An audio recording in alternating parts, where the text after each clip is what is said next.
All right, we're live right now. D What's Wood, up? finally, baby, we're live. Worldwide West Side. We at your neck. Where are we at right now? Right now we in St. Louis, Missouri, specifically with ATT Evolution training ahead of the curve, which is going to eventually merge into Champ Camp University. I like that. Where we teach all things art, including obviously mixed martial arts, boxing, but really just mindset, philosophy, and how to be at the top of the top in whatever form of art you choose. So Champ Camp University on your head, in your mix, in your face. I gotta be honest, when I came in here, I was like, damn, this is fucking cool, man. Like, maybe I'm just like not used to this, but when you walk in, like T Wood's getting stretched out, like they got the music cranking, like it's a cool place to hang out. You know what I mean? Yeah, you know, I came in earlier. I had just did a round of golf with my son. You know, get my Tiger Woods on. Then after that, I trained my dog Nick Sanson. We got it cracking.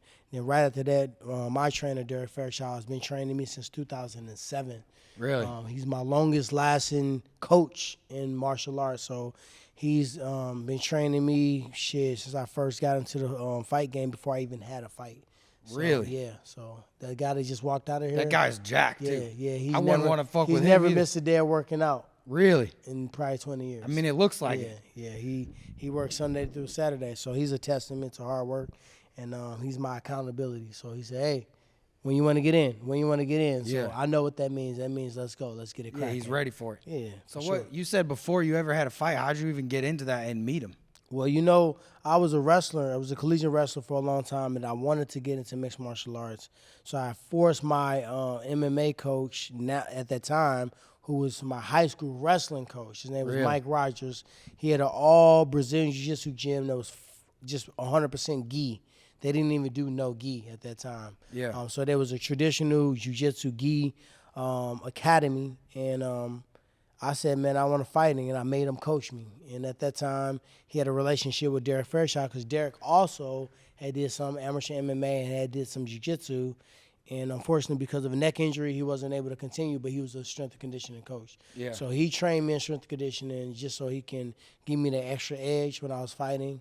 And from that standpoint, he became like a strength and conditioning coach, unofficial nutritionist because he taught me how to diet and how to metabolize my diet really quick. Which is hard to figure out, right? Oh, my God. He put me on that shit very fast.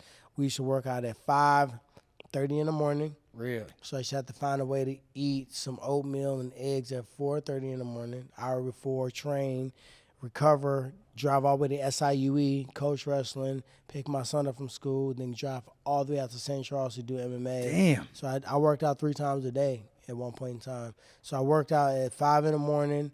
Then my job at SIU was a wrestling coach, but I wrestled every single day with the wrestlers. They didn't have no bodies. So you were just like getting but that's not maybe full reps, but you were getting some reps. No, I was getting full reps because I had to do the whole practice. Right. We had a very small team, and then I had one guy, little homie Eric Preto. Shout out to Eric.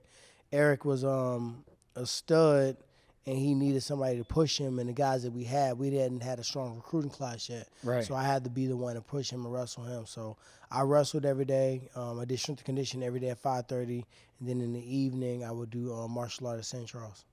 It's crazy. That's a lot of miles every single day. A lot of miles every day, and that's when gas at first hit that $3.99. Yeah. Remember, it was like 99 cents a gallon? Yes. And then it hit $3.99, so then I was broke as a joke, and I was like, fuck, man, I told my coach, I said, I can't do this MMA shit no more, dude. I can't even afford it. He said, go to graduate school and take out a loan. Right. So then I went to graduate school at SIUE, took out a loan, and that's what funded my MMA career. I didn't know that. Yeah, I would have quit.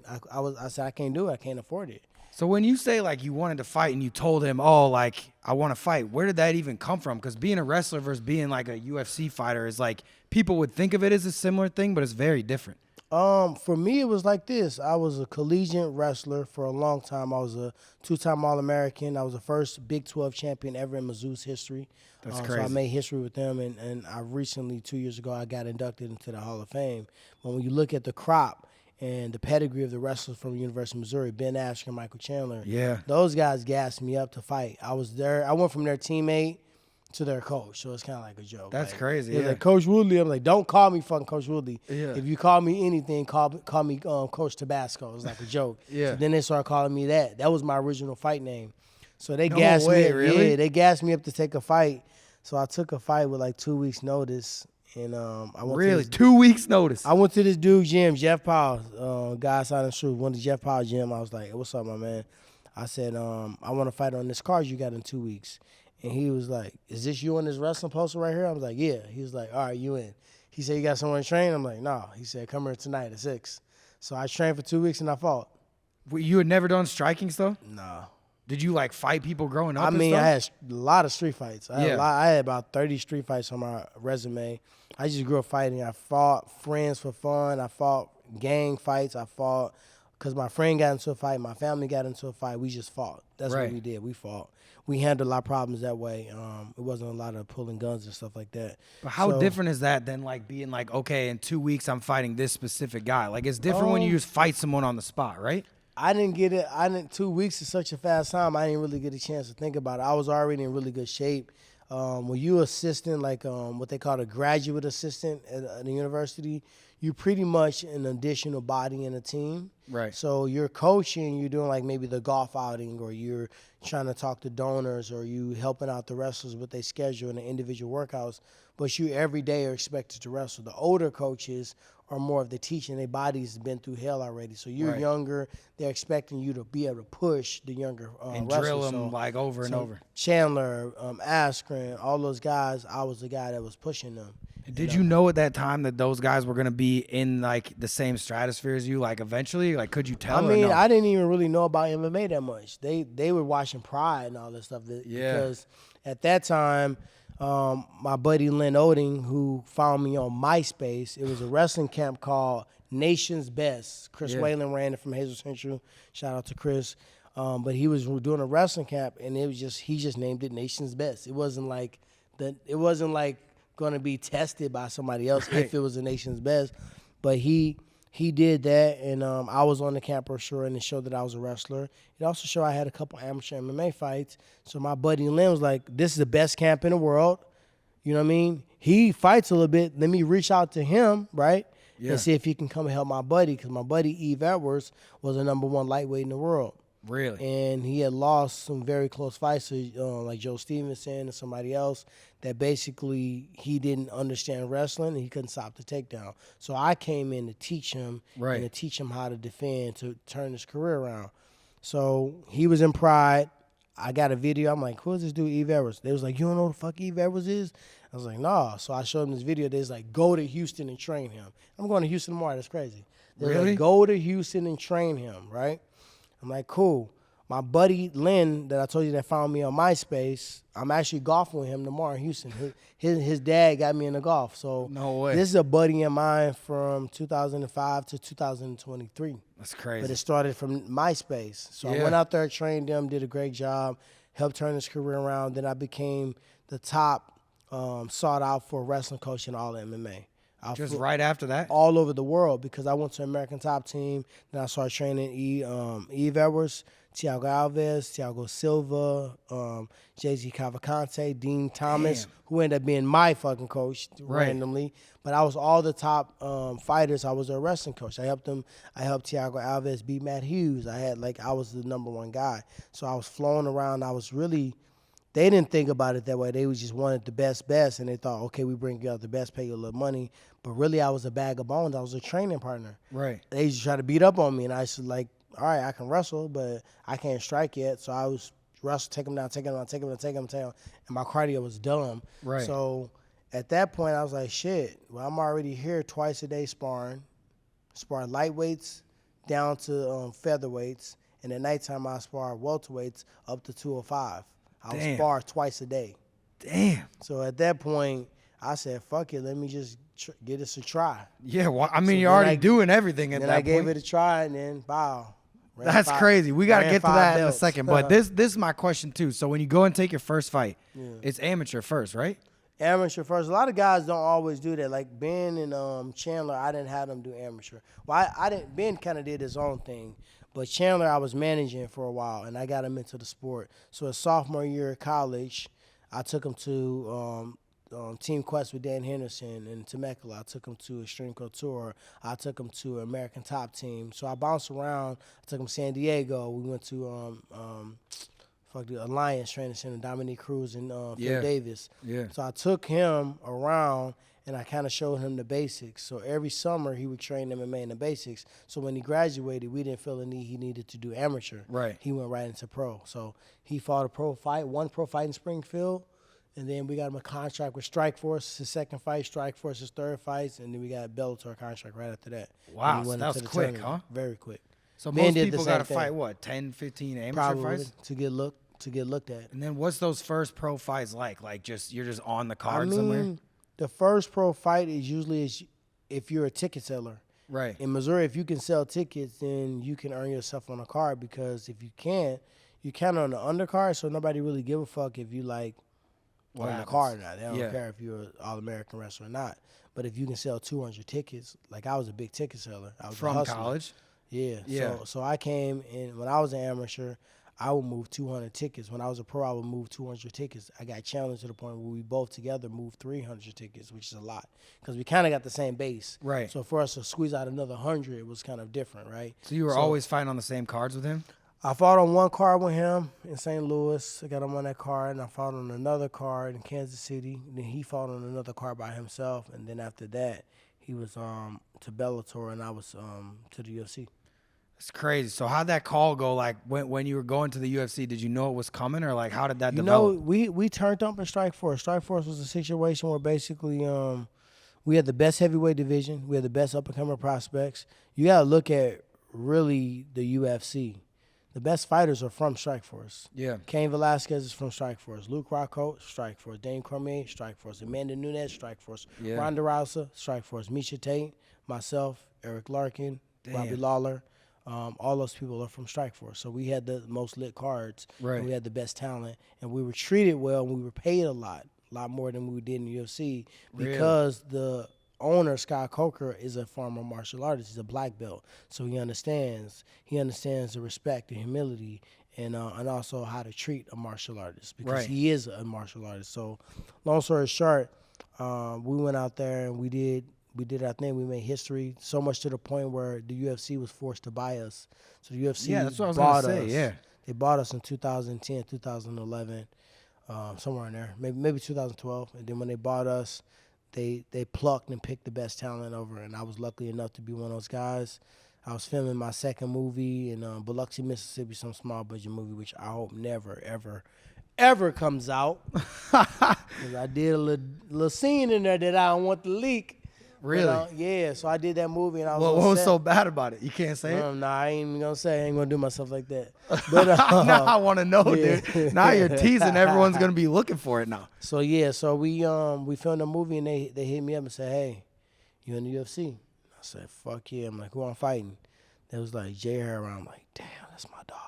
Yeah, But I gotta do it to him. you got to do it. Gotta do it to him. So that was what, 2011? You said? 2012, I think, something like. I gotta look back. I think it was 2012. I think one of the craziest things about your career and about MMA in general is like it has changed so much in 20 years' time. Like when you're talking about when you're first coming up compared to now, it's like almost an entire evolution. You know what I mean? I mean, it's went through a couple of evolutions. You got to recognize that outside of soccer, and I think we're tied for second most viewed sports in the world. I mean, soccer, nobody's topping that. You know, Yeah, but UFC it's in the also world. like MMA right now is like maybe one of the most global, obviously other than soccer. But it's I mean, like it's I forgot the second sport, but we're tied for second for the most viewed sport, and we've only been around 30 years. Yeah. So when you think about mixed martial arts, the original day was like the bar fighter versus the jiu-jitsu fighter, Yeah. the karate guy versus the wrestler, the striker versus the karate, the taekwondo guy, the Muay Thai guy versus the brawler. And then people started to kind of do two things. Yeah. So Eve Edwards was a striker and a jiu-jitsu player. Dean Thomas was a jiu-jitsu black belt and a boxer. Then the Diaz brothers were boxers and Yeah. jiu-jitsu. Now it's like 2 or 3 forms of martial arts, then crazy cardio, then crazy jump off the cage, then strength and conditioning. So it's like 4. It's like CrossFit mixed with Muay Thai, mixed with boxing, mixed with kickboxing, mixed with karate, mixed with jiu-jitsu, wrestling, and you blend it all together. mixed with And like then- mental too, where and then some Gal coach can is say studying everything. That's game like planning. That's the main thing. I feel like that's something that now the last 5-10 years has accelerated so much because you got guys like if you would have been fighting in UFC 1 and all that stuff, you would have murdered every one of those guys just off of like you like the game has grown so much. IQ alone, I feel like that's why I separated myself from my coaches and everybody that kind of went into the game plan of a fight. Training partners, they watched film, they knew exactly what to expect. They knew what my opponent did. If I punched him in the face, they wouldn't break character and be like, okay, let me jump into some gangster shit because you hit me, right? Right. They didn't jump into themselves. They maintained character. So I picked the right partners. I watched the film. I did everything I needed to do basically to put myself in position to have the best chance to win. And I did that for so many years. I was so far ahead of the curve when it come down to it. I was a nerd, man. I studied it. I watched film. I had astronaut scientists study it. Robbie Lawler, he absorbed punches this way. Don't punch him straight on. Punch him over the side. Go forward. Every time he's here, he throws this combination. Really? He throws it, yeah. We know which hand he led with. We know if he led with that hand, which hand he's going to end with. We know where his hand position was after he threw his punches, right? Damn, so really? We studied all that, yeah. That's so fucking cool to me because, like, one thing that I wanted to ask you, too, like, when I'm watching it, right, I know that people are studying that stuff, but, like, once the cage is locked and you're in there, how much of that can you really process in the moment? For me, it's like this. When I'm in the cage, it's so slow because I train so hard and I do so many reps that when I get in there, everything slowed down. Yeah. So now I'm trying not to overthink. I'm like, all right, if my first finna try to come hit me, all right, ready, here we go. Go first. Or I think like, okay, I got to get out this cage. When I get out this cage, he's going to come bombing. Okay, let me get him to the ground. When I get him to the ground, make sure I isolate him. Don't let the wet fish. Nobody want a wet fish when he jump in the boat going crazy, right? That's how it feels when somebody take him down. Take him down, lock his ass down. I'm the warden. I own this. Boom, you ain't moving. Now I move the position. Boom, lock that position down. So I become a zip tie. You can only pull a zip tie one way. Yeah. So I inch it to the point where it's here. Now you can't do shit. Now it's an easy submission, easy tap out, or I just got you mounted, or I got you in such a terrible position that, you know what I mean, you just got to either tap out or go out. So you kind of have like a game plan where you're like, if it's striking and he's like this, if he moves to the circle's right, this is what I'm gonna do. Like you kind of have like a playbook almost in your head. It's more so of a foundation that I feel like each foundational part I got branches to. Right. So if we get in the over and under hook, right, one under, one over, I got a playbook for every direction. Because I don't want to try to go, rah, rah, rah, rah. We're going to do that for 25 minutes. We're going to be tired and looking stupid, right? You want to go that way? Go ahead, go that way. I got something for you over there. You want to come back to this way, which most people will, I'm going to really bank on that one, right? Yeah. So if I'm going for a double leg, right, I'm trying to blast you the double leg, right? They're going to try to sprawl down hard and defend hard. Because they don't want you to get him wrestling, right? Then I just easily pop my head out and take the back, right? And if I'm going for a hard overhand, they're going to block. Then I can take a leg kick or a double leg takedown. So I really played against what I thought my opponent would think of me. Right. So you had people studying you too, being like, what are your tendencies? Yeah. Really? What luckily, my boxing coach, shout out to GT, the great, he really opened my mind up. And I don't even really want to share it because I don't want people to steal my shit. Right. But the way he treated the training partners and how well they were treated and how well they were paid and how they were coached, he coached them to beat me in sparring. Right. He trained them to beat me in sparring. He made sure they had the gas in the tank to beat me in sparring. So every sparring was a real fight. And it was an honest evaluation if I won or if I lost that day. If today was a fight, you lost today. If tomorrow was a fight, depending on the training, you won today.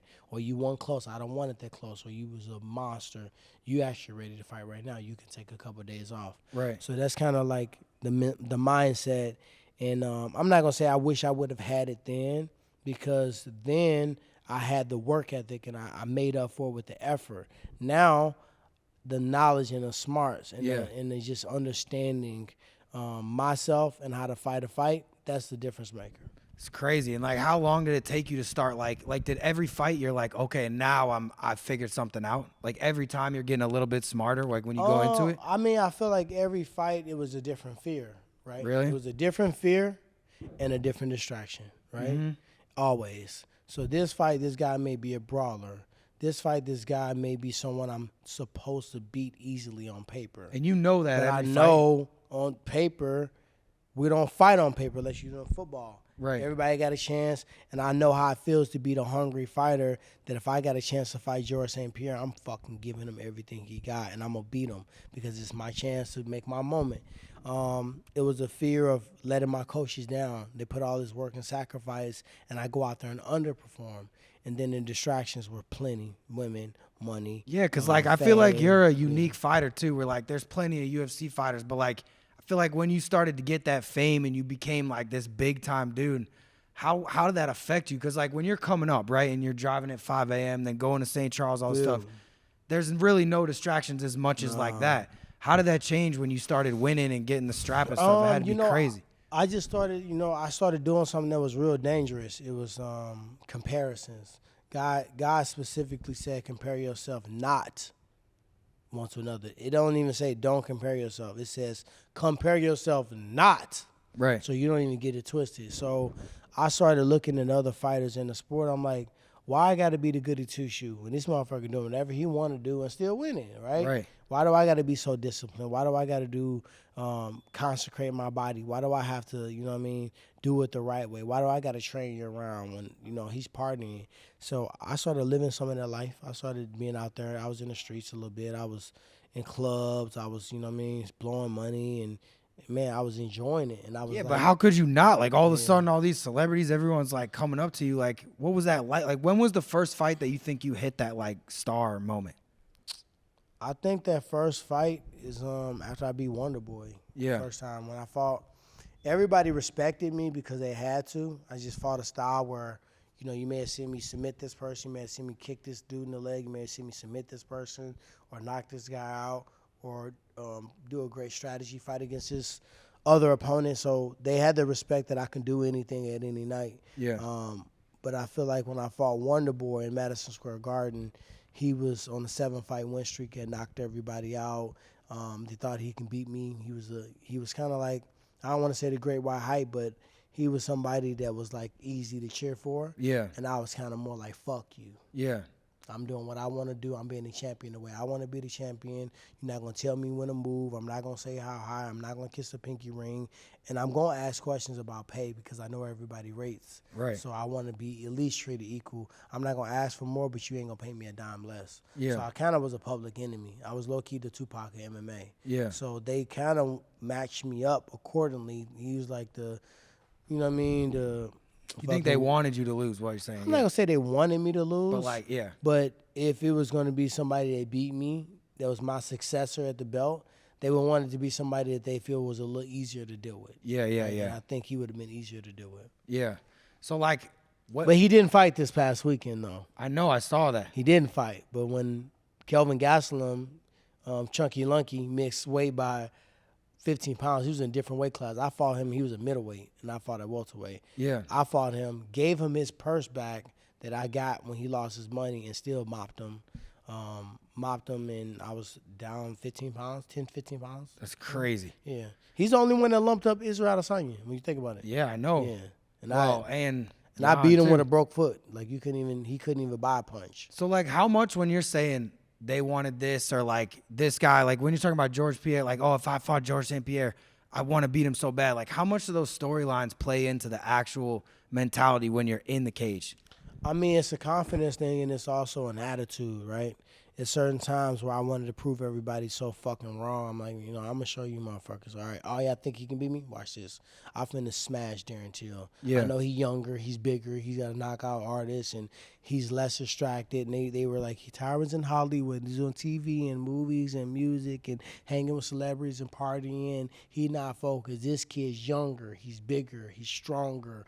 He got knockout power. He had a kid in Brazil, like, F my kid, I don't care. I ain't going to see him until I get the belt, right? Yeah. So they was playing that model, and I was like, And you're hearing all of it. no, I don't care about none of it. You don't care about it at all? I said, he was like, every dog had his day. I said, well, this dog finna do work on you. You gonna get beat up. Yeah. And I was like, oh, whatever. I said, okay, we'll see. So, like, those press conferences, like, I mean what I said. Everybody else is trying to say what the fuck they think they should say For, like, to make hype y'all and cool. shit? Oh, Yeah. Conor wore a suit. Let me wear a suit. They threw a bottle and got into it. Let me get in his face. Let me poke fun at him. Let me Like, it's so corny. And you like, can feel who's real and who's not. I ain't fought too many of them that was. Yeah. That's why I switched my handle to the realest. Yeah. Because when I respected you, I respected you. When I didn't, I never really got a chance to fight nobody I really didn't give a fuck about because Really? I fought Robbie, who I was a big fan of. My Yeah. family was a fan of. He don't even say much, but he a warrior, fighting the nights, Hall of Fame, title fights. How you not like Robbie? Wonderboy. Who the hell gonna hate Wonderboy? Yeah. You know what I mean, I even tried to hate him, but that was really him. I thought he was putting on a goody two-shoe act, but that was really him. Damian Maya, the nicest guy on earth, right? Yeah. So I never got to play the heel. I never got a chance to like have somebody to have a press conference with to really push the needle. But like when you go to a press conference, right, and you're saying because like obviously you're about to fight this dude, you don't want to be like sucking up to him too much. Are you ever like in there like, damn, fuck this dude, and then you meet him and you're like, man, I don't hate this guy that bad. Like before the fight? Wonderboy, the first time I fought him, I thought he was entitled. Like, I deserve. Tyron not gonna win. He gonna lose anyway, and I'm gonna fight Robbie. I said, no, you thought Robbie's gonna beat? No, you gonna fight Robbie. I'm gonna fight GSP. I'm gonna fight the Diaz brothers. I'm gonna fight Bisbing. I'm gonna fight the big money fights because that's what the money is. It's not really about the belts. Yeah. Like belts are great. But I'm a champion. I'm supposed to win championships. Right. They didn't make me a champion. I was a champion before I set foot in the 5-round fight. Yeah. So I wanted to be paid handsomely. I wanted to be treated properly, and I wanted to have big, big fights that the promotion, the endorsements, and the build-up matched it. Right. That way, the runoff, and as I ride the wave off, it would match it as well. So that's the position I'm in right now where I call my shots. I make my fights. I fight who I want to fight, when I want to fight, and I name my price. Unfortunately, most times when you're on contract with an organization, you can't do that. Yeah, because they, like, what do you think? And I don't know if you can and talk I got about paid. this. I got paid well in the UFC. I'm not bitter about my time in the UFC. I did what I was supposed to do. It is a couple of things I would do differently if I can go back and change it. But most of those things are on my side. Right. I would have focused more.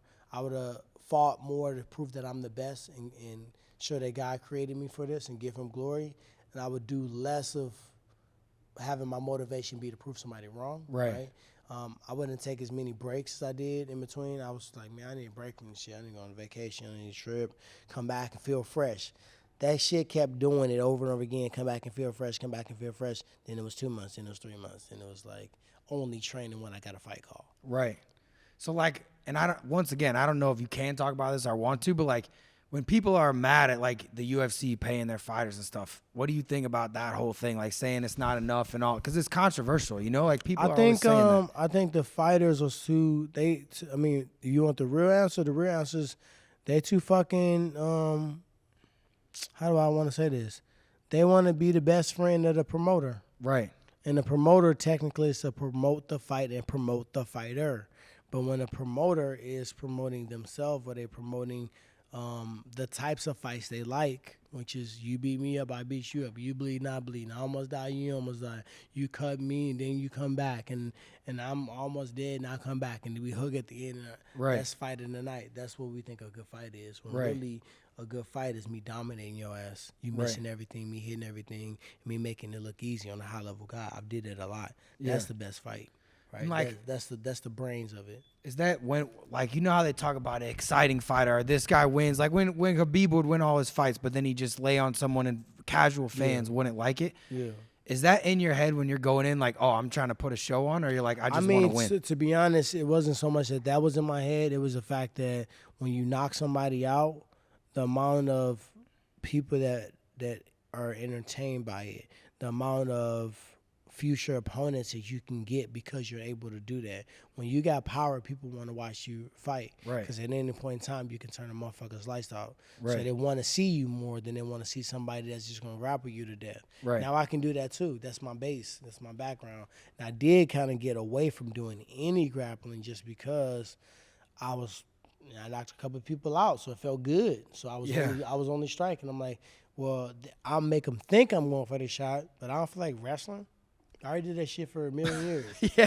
Thousands of matches. I just stand here and start someone with my right hand. No, I'm trying to knock somebody's shit in. What's that feeling like? I mean, I know you probably like blacked out in the moment, but like when you connect like that, and maybe it's not over, but you know you're about to do the follow-up shots, That's got to be the best feeling that you could possibly feel on earth. I mean, to be honest, we train so many hours and days and months and years and minutes for that one moment, and it may be a half a second. Right. It's like the moment when you recognize there's nothing they can do to say I lost. There's nothing they can do to say it was a draw. I didn't lose. I get to continue to fight. I go up on the pay scale. I continue to make pay-per-view.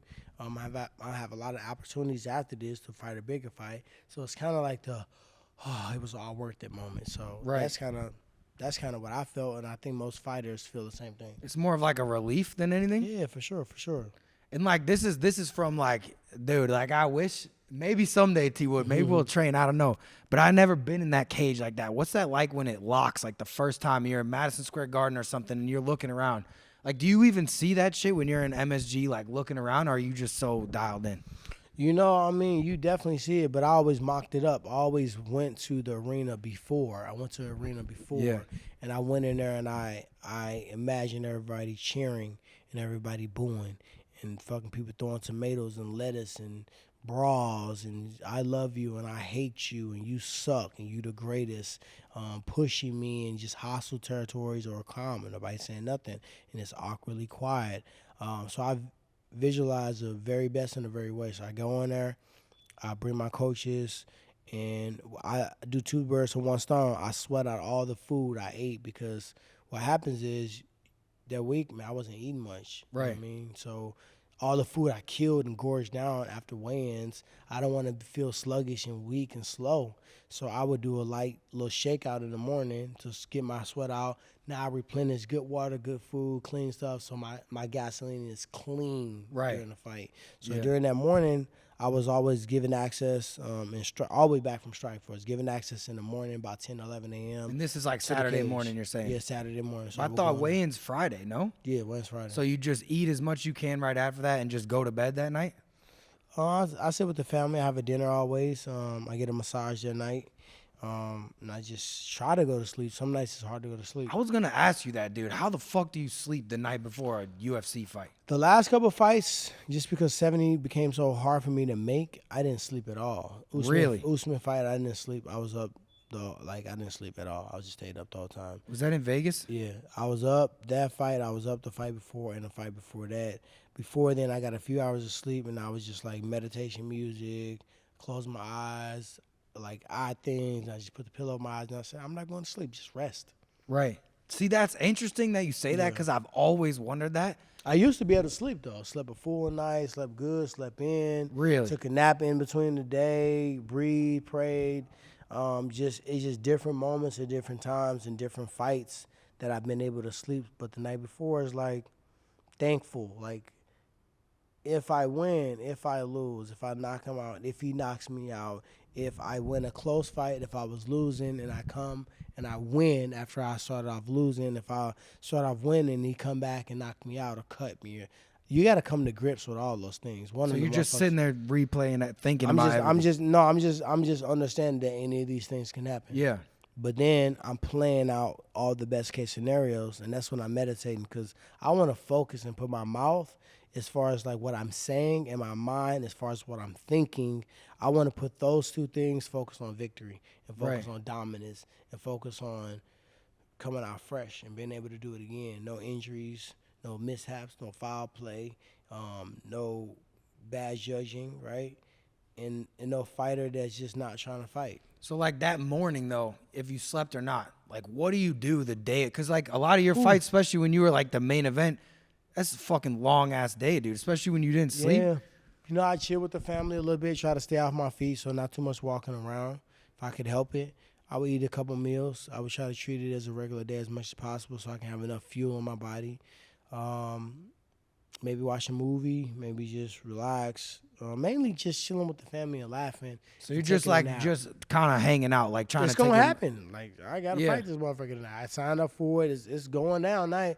But the thing about fighting for me is I cut so much weight that the goal. It was 2 fights going on. First fight was making weight. Right. Right. Second fight was a fight. Yeah. So I had to win the first fight first. So thankfully, I was cutting weight. So as I was cutting weight, I didn't really think about the fight. Because you're just trying to be like, let me make this. I don't even care. Yeah. I'm so away. I'm tired. I'm yawning. My fucking legs tired. I'm getting cramps. I feel emaciated. My eyes getting slow. My mouth's getting cotton mouth. I'm fucking feeling like I'm passed out.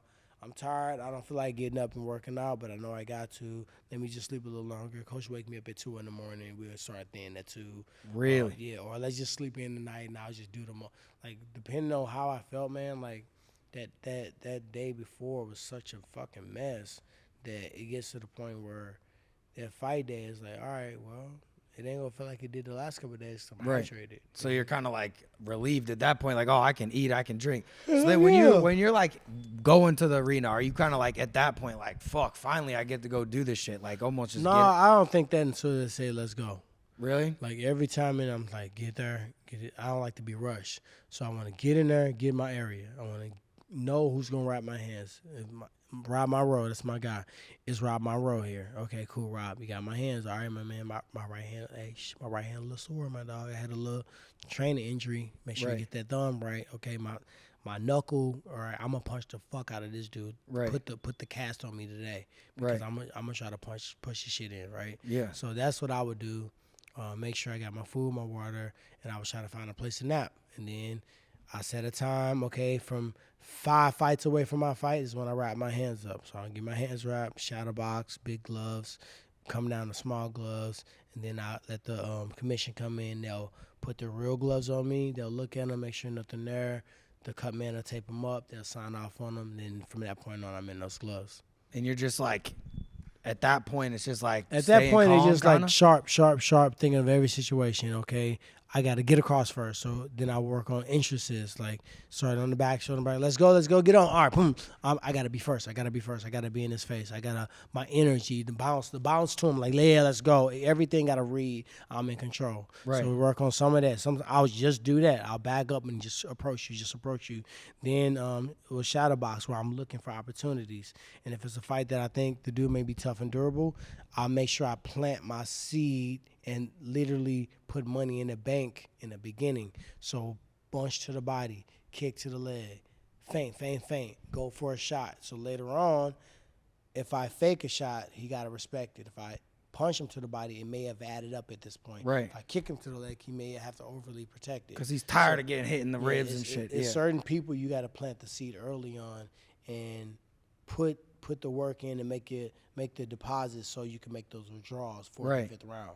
And like when you're walking out, I feel like walking out as a UFC fighter might have to be the coolest thing in the world. Like that. I never enjoyed it. I never embraced it. I never was scared of it. I always thought that if I enjoyed it too much, it would take away from the fight and I would lose. So I got gospel. I got a song called Your Ladder by Megan Williams.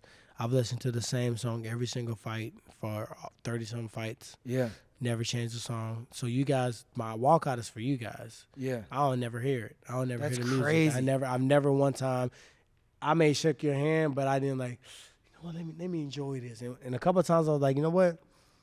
Let me just this time don't put headphones on and just soak it in. I can't go back and watch these moments and know how I felt when I walked out. And that's crazy. Right before I got ready to do it, I'm like, give me my headphones. My coach laughed at me because I was like, this time I'm gonna do it. And I'm like, no, I give me my headphones. Fuck that.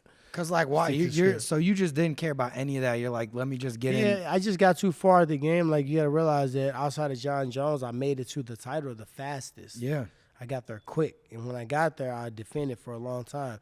Me and John Jones are the only 2 fighters in the history of the sport that have successfully defended a world title 4 times in 1 year. I didn't know you did 4 times. 4 times in 1 week. Yeah. People don't fight 2 I times fought July in a 30th. I fought July 30th in 2016. Then I fought November 12th. Then I fought again March. Then I fought again in July 30th. I fought July 31st the year before. July 30th, I fought Damian Maia. So wait, then I fought again in September against Darren Till. So when you're saying like taking time off, that wasn't when you were champion. Not when I was champion. Interesting. You know, after champion and in between injuries, I tore my labrum on the first punch of Damian Maia. I broke my foot on the first kick against Kelvin Gastelum. I tore my CMC joint when I fought Darren Till. I hit him in a hard part of the skull, and that thumb pushed down and sent all these ligaments, ripped every last one of them. So this whole. And you felt that right away? I didn't know what it was, but I thought something just hurt. I thought I broke my hand, but Yeah. the whole fight, I never threw an elbow. I threw like one total elbow from each position in my entire career. One from the feet, one from the underhook, one from the mount, one from the side. So That's 4 crazy. or 5 elbows total. Yeah. I threw 40-something elbows against Darren Till because my hand was messed up. Damn, that's crazy. Yeah, my coach said, "Your hand good?" And I just pat my mic. So I learned that trick. So I pat my mic so I can talk to my coach. I said, Yeah. "I'm good. It'll be good. Don't trip. 'Cause I'm not going to let this motherfucker beat me. Right. Fuck that." Yeah. So, like, even when you get hurt in a fight, you're like, dude, I've been hurt in all my fights, all my last ones. Really? Still, like, when I fought Robbie Lawler, I had a torn groin in my foot. I had, like, I don't know if I had gout or something in my foot, but my foot felt like it was broke. Even when we did the press conference, when I was walking in the shoes, I was, like, trying to make it look like, you know what I mean, my feet wasn't hurting. So you don't want to show that ever, because I feel like no. sometimes people afterwards almost want sympathy for like, oh, I fought with this. I never I fought every fight with it, and if I won, I wasn't gonna say I won and I had this going on. Right. If I lost, I wasn't gonna say I lost because I had this going on. So Robbie fight, I had an injury. Wonderboy fight, I didn't have an injury, but Wonderboy was the hardest training camp I've ever done in my life. He was that good. Yeah. I go on record say he was probably the toughest. He was the toughest person to prepare for. Really? The toughest. He was really good. And he was good because I took the time to study what he was doing. I went to Raymond Daniels, who actually is the only one that beat Wonderboy ever in the kickboxing. Really? They called it a no contest because Wonderboy complained, but he defeated Wonderboy. I didn't know that. I went there, and I had Sage Northcutt. I had Avery Plowden, was a current sport karate champion. And I had my dog, Chris Spang, who was a very high-level karate and Muay Thai fighter and just a well-conditioned athlete. So I had somebody pushing me from a cardio standpoint that could wrestle and grapple and do the other MMA stuff, right? Then I had somebody, and he was going to be better than Wonderboy in wrestling grappling. Right. And I had somebody that's better than Wonderboy, right, which was Raymond Daniels. And I had somebody that was faster, stronger, more explosive than all of us, which was Sage Northcutt. Yeah. So I was overly That guy's confident. great. That guy looks like a cyborg or something. No, shit, I was overly confident when I went into that camp. But even in that fight, like, I would see things coming at me, and he still hit me with the shit. Yeah. Yeah. And you're like, damn. We was talking the whole fight. Really? Boy, yeah. I Really? said, I know you motherfucker finished. I hit me with that motherfucking step off side kick. He said, "No, I was gonna hit you with something else." Bop, and he kicking me as he talking. This is in the ring. Yeah, or I in bit the him one octagon. time. Shit, yeah. I bit him. I said, "Man, I'm sorry, dude. I don't know." He said, "Why you bite me?" I said, "I don't fucking know, dude." He said, "All right, don't trip. Let's keep fighting." It's like in the moment, though. I feel like you're just talking. going crazy. Like you're just Yeah, doing I your mean, I shit. was mad, man. The second time we fought, I fucking knocked him down again, and I had his arm behind his back, so I'm like, let me fucking beat him up. And then I was trying to get greedy. I'm like, damn, I trapped his arm behind his back with my right hand. That's the one I want to try to do the work with. Right. So I said, let me try to sneak and get the other arm and switch hands. And he stood up. I'm like, fuck. So then I was mad. He stood up, and he like rested his hand on my mouth, and I fucking Oh, that's when did it. I was like, he's like, hey, you beat me. I was like, damn, dude, I'm embarrassed. I don't know why I fucking did. You're like, my bad, dude. I was like, my bad, dude. He said, I'm "All getting right." shit pushed in my mouth. I didn't know. He said, all right, dude, don't trip. Just keep fighting. That's I crazy. bit that motherfucker with my mouthpiece. That's funny. So when you look at like, I think in UFC and like MMA, you know, like people lose all the time. Like in boxing, guy will fight 40 fights and it's like crazy if they lose one. What's that like mentally, losing a fight and then going back? Because like in MMA and it's UFC, that way. everybody loses. No, I mean, everybody loses, but it's when you lose, and it's how you lose, and it's where you at in your career when you lose. Yeah. So in boxing, you know, it's a big deal, but it's the same. They fight 2 or 3 times a year when we fight the same. So each fight, we go out there as a Super Bowl. We don't get 50 games. Right. We don't get 12 regular season games and then playoffs. We don't get 100 baseball games. We get 1 to 3 opportunities a year. So each one is weighted as a whole season, right? And you've gone months and months and months. So if you every win day. one big, then it's great. If you lose one, it can almost set you back a whole season. Yeah. So imagine if the Warriors had a whole entire season bad. Yeah. That's what losing one fight is like. So And like, what's that night like after? Because like I've seen like behind the scenes footage, like Conor after the Khabib one, he's sitting there like. I almost think that's just as interesting as them winning. You know what I mean? Yeah, I mean, it's the glory behind it, but it's also somebody's gonna be like basically grieving. Right. It's like a death. Yeah. You know what I mean? So it's been times where I fought close. I fought Jake Shields close in Canada, and I thought I won. He went for 20 takedowns, got 0. Right. He didn't land one punch in my face the whole fight. And all he did was keep trying to take me down, and that's it. He got denied every time. Every time I kicked him, he fell on the ground. I landed the only strikes. It wasn't the fight that people wanted to see, but he didn't want to see me. He didn't want to be on the feet. Right. So his goal was to get me to the ground. He tried 20 times and got denied all 20. So in that fight, they said he won. I'm like, how did he win? He didn't get a takedown, even though he tried. Yeah. He didn't land no strikes to the face at all. Did no damage. Did nothing that made me look like I was hurt. And you're sitting there after, like, what the fuck? Like, I was the most non-sore, but I would rather have a cut on my eye, sore, arm broke with the win, than to go back home fresh with a loss on a close fight, because it's almost like they rob you, because in MMA, in the beginning of your career, you set up to make half the money at the show, right, and the win bonus is the other. So you plan to win the whole shit. So you lose, you feel like you go home with half the money. Is it? And I don't know, because obviously you're literally a world champion. It's crazy, too, doing it with the belt. That's the biggest flex. Like, every time I look up, I just see it. That's pretty fucking cool. But so, obviously, you may not have this mindset. From a fan's mindset, I think we would say, if Usman beats you and then wins 1,000 fights in a row, does that make that loss less mad, or Usman it makes can you never more see mad? me, ever. He know that. Really? He could never see me on a 50% day. I don't even remember that fight. Really? I was in La La Land. I was in space. That was probably the worst part of my life, and was going through a divorce. Not to make excuses, but I had so much going on in that camp. I got sick twice. I got strep once. I was on antibiotics. I got stuck and stranded in St. Louis. I was doing a performance with Wiz Khalifa. We got a song called "I Beat Your Ass." That's cool. So I was shit. performing here, but it was in the wintertime. It was in February. Yeah. So February 17th, I was performing "I Beat Your Ass" here in St. Louis at the pageant. Yeah. I was talking to Wiz, and we got into this long story, talking, and I'm tripping like I just got over getting strep. They smoking in there the whole time. Oh, right? Wiz is smoking deep in there. So now I'm coughing again. It's wintertime. I'm sick. I go back outside. It's cold. I'm sleepy. I'm jumping on a plane the next morning to fly back to Milwaukee to finish training camp. Yeah. My coach is in Milwaukee. He gets stuck and stranded. It's 14 inches of snow, right? -10, -20 degrees.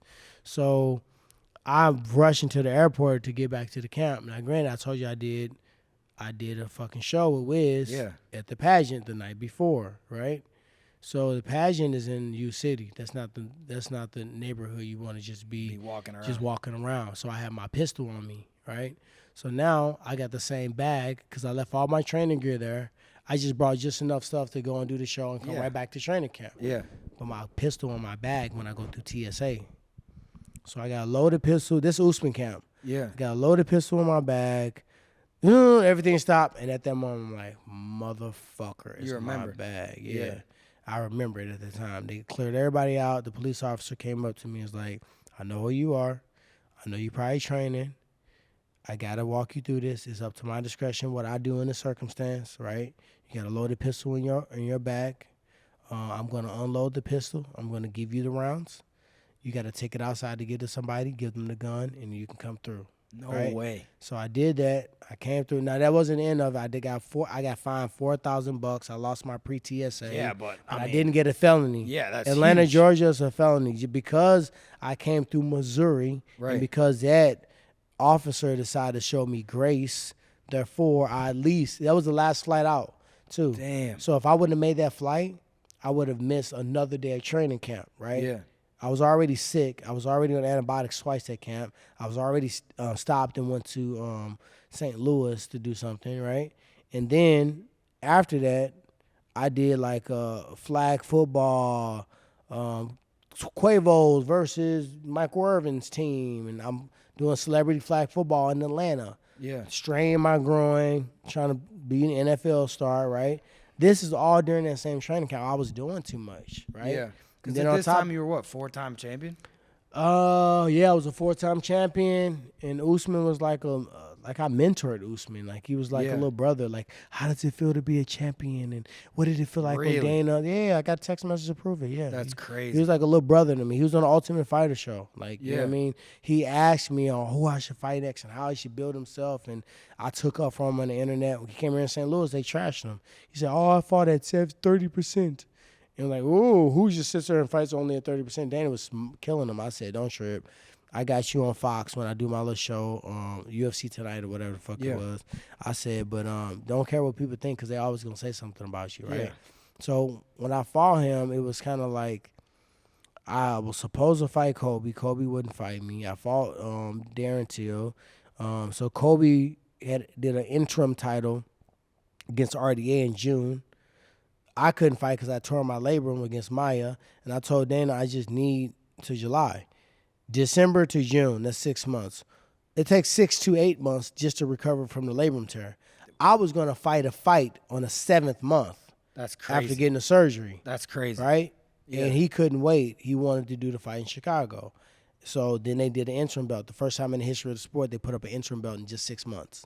Some of a champion being out. That was stupid, right? That is weird. So then, in my mind, all right, we up then. If Kobe won, then I'm fighting this motherfucker. Right. Kobe was in my gym, ATT. I should pay him as a training partner, beat his ass every day of the week. He never won a second of a round. Yeah. I paid him $500 a week. He came here to St. Louis, and I tortured him on those mats in his gym, right? Yeah. So I'm thinking I'm fighting him. So at this time, I told you I'm going through a big divorce.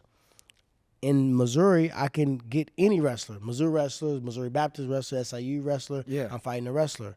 They come to me and tell me I'm fighting Darren Till. Like, who is this kid on the internet talking about signing a contract? I don't have no fucking contract. Why does he have a contract before I got the contract and I'm the fucking champ? Yeah, that's crazy. So he's like, fight me, sign a contract. So I hit him up. I'm like, what the fuck going on? And he's like, oh, fight this kid Darren Till. I'm like, so Kobe get to sit out and chill. He get to sit. He ain't got no belt, but he get to call the shots. Right. You want me to fight?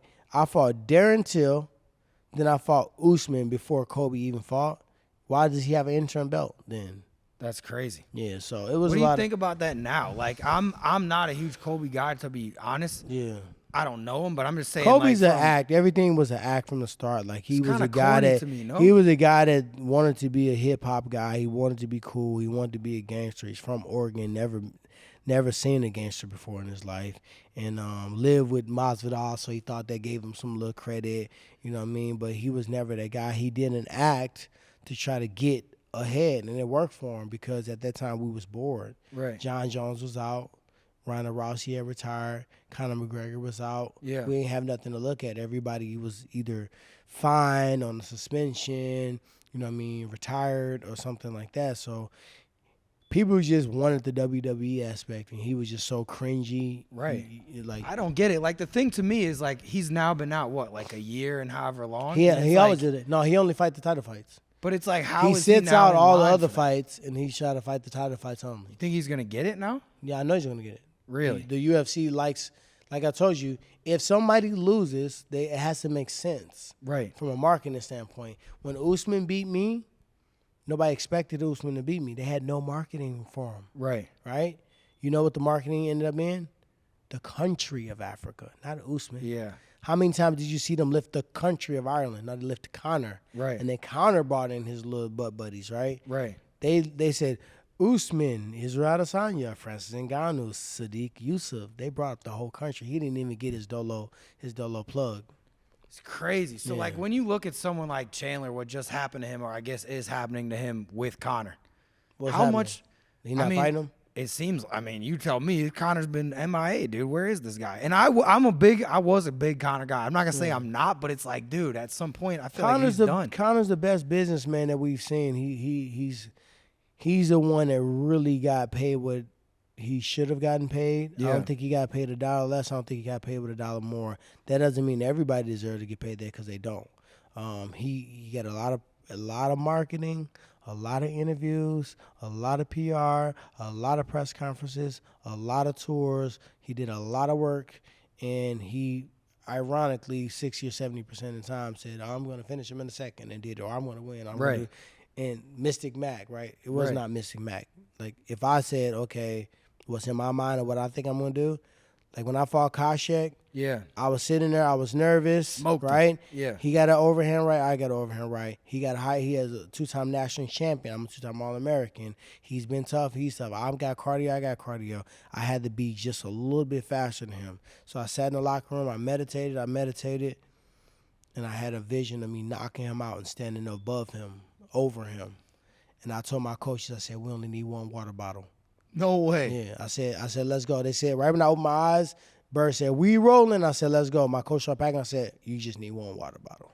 That's crazy. So you think that's your favorite knockout? My favorite knockout, favorite fight is Darren Till because he was such a strong fighter and I beat the brakes off him. He didn't even land one punch in my face. I had a lot of fights. Robbie Lawler never landed one punch in my face. Yeah. Darren Till never landed one punch in my face. Damian Maia never landed one punch in my face.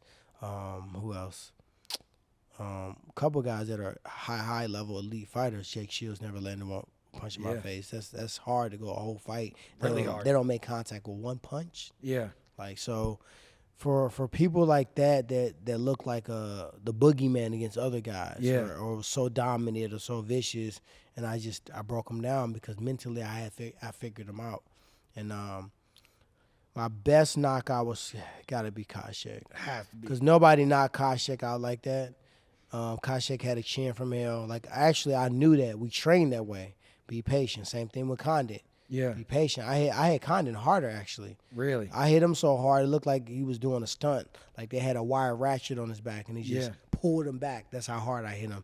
And he was like, whoo, cobwebs out, and he was just trying to come back. But I knew in training, we trained that way. Yeah. Because you hit somebody with everything you got, and they still around. Some guys freak out, right? Well, yeah, because in your head you're like, oh shit, fuck, this I don't is know a what zombie. else. I can't hurt him, right? Right.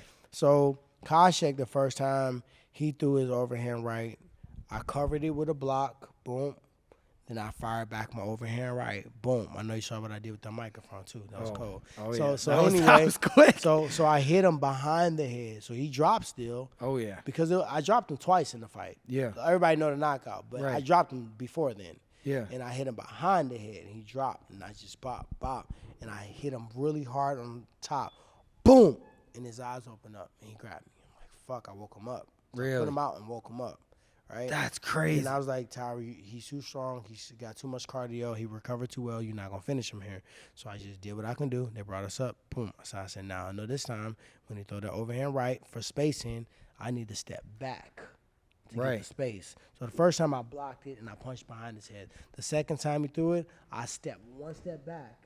And when I stepped one step back, I went forward with the punch, boom, and that's when I clipped him perfectly on the chin. Yeah. So I was gauging distance in the fight as it was real time. When you go back, like in the locker room after, like when's the first time you watched that highlight? Like right away? I saw it. I visualized it. I saw that shit in the locker room before I walked out there. So like when it happened though, I mean, did you know you're like that's one of the coldest knockouts I've ever seen? I was so convinced about where I was in my life, and I was so convinced on how it was destined for me to win that fight because he had fought for the title against Georges St. Pierre. He had a very close fight with Georges St. Pierre. He was the lineal 1, 2, 3 guy. Yeah. And I knew he would put me right in the mix to fight at Georges St. Pierre.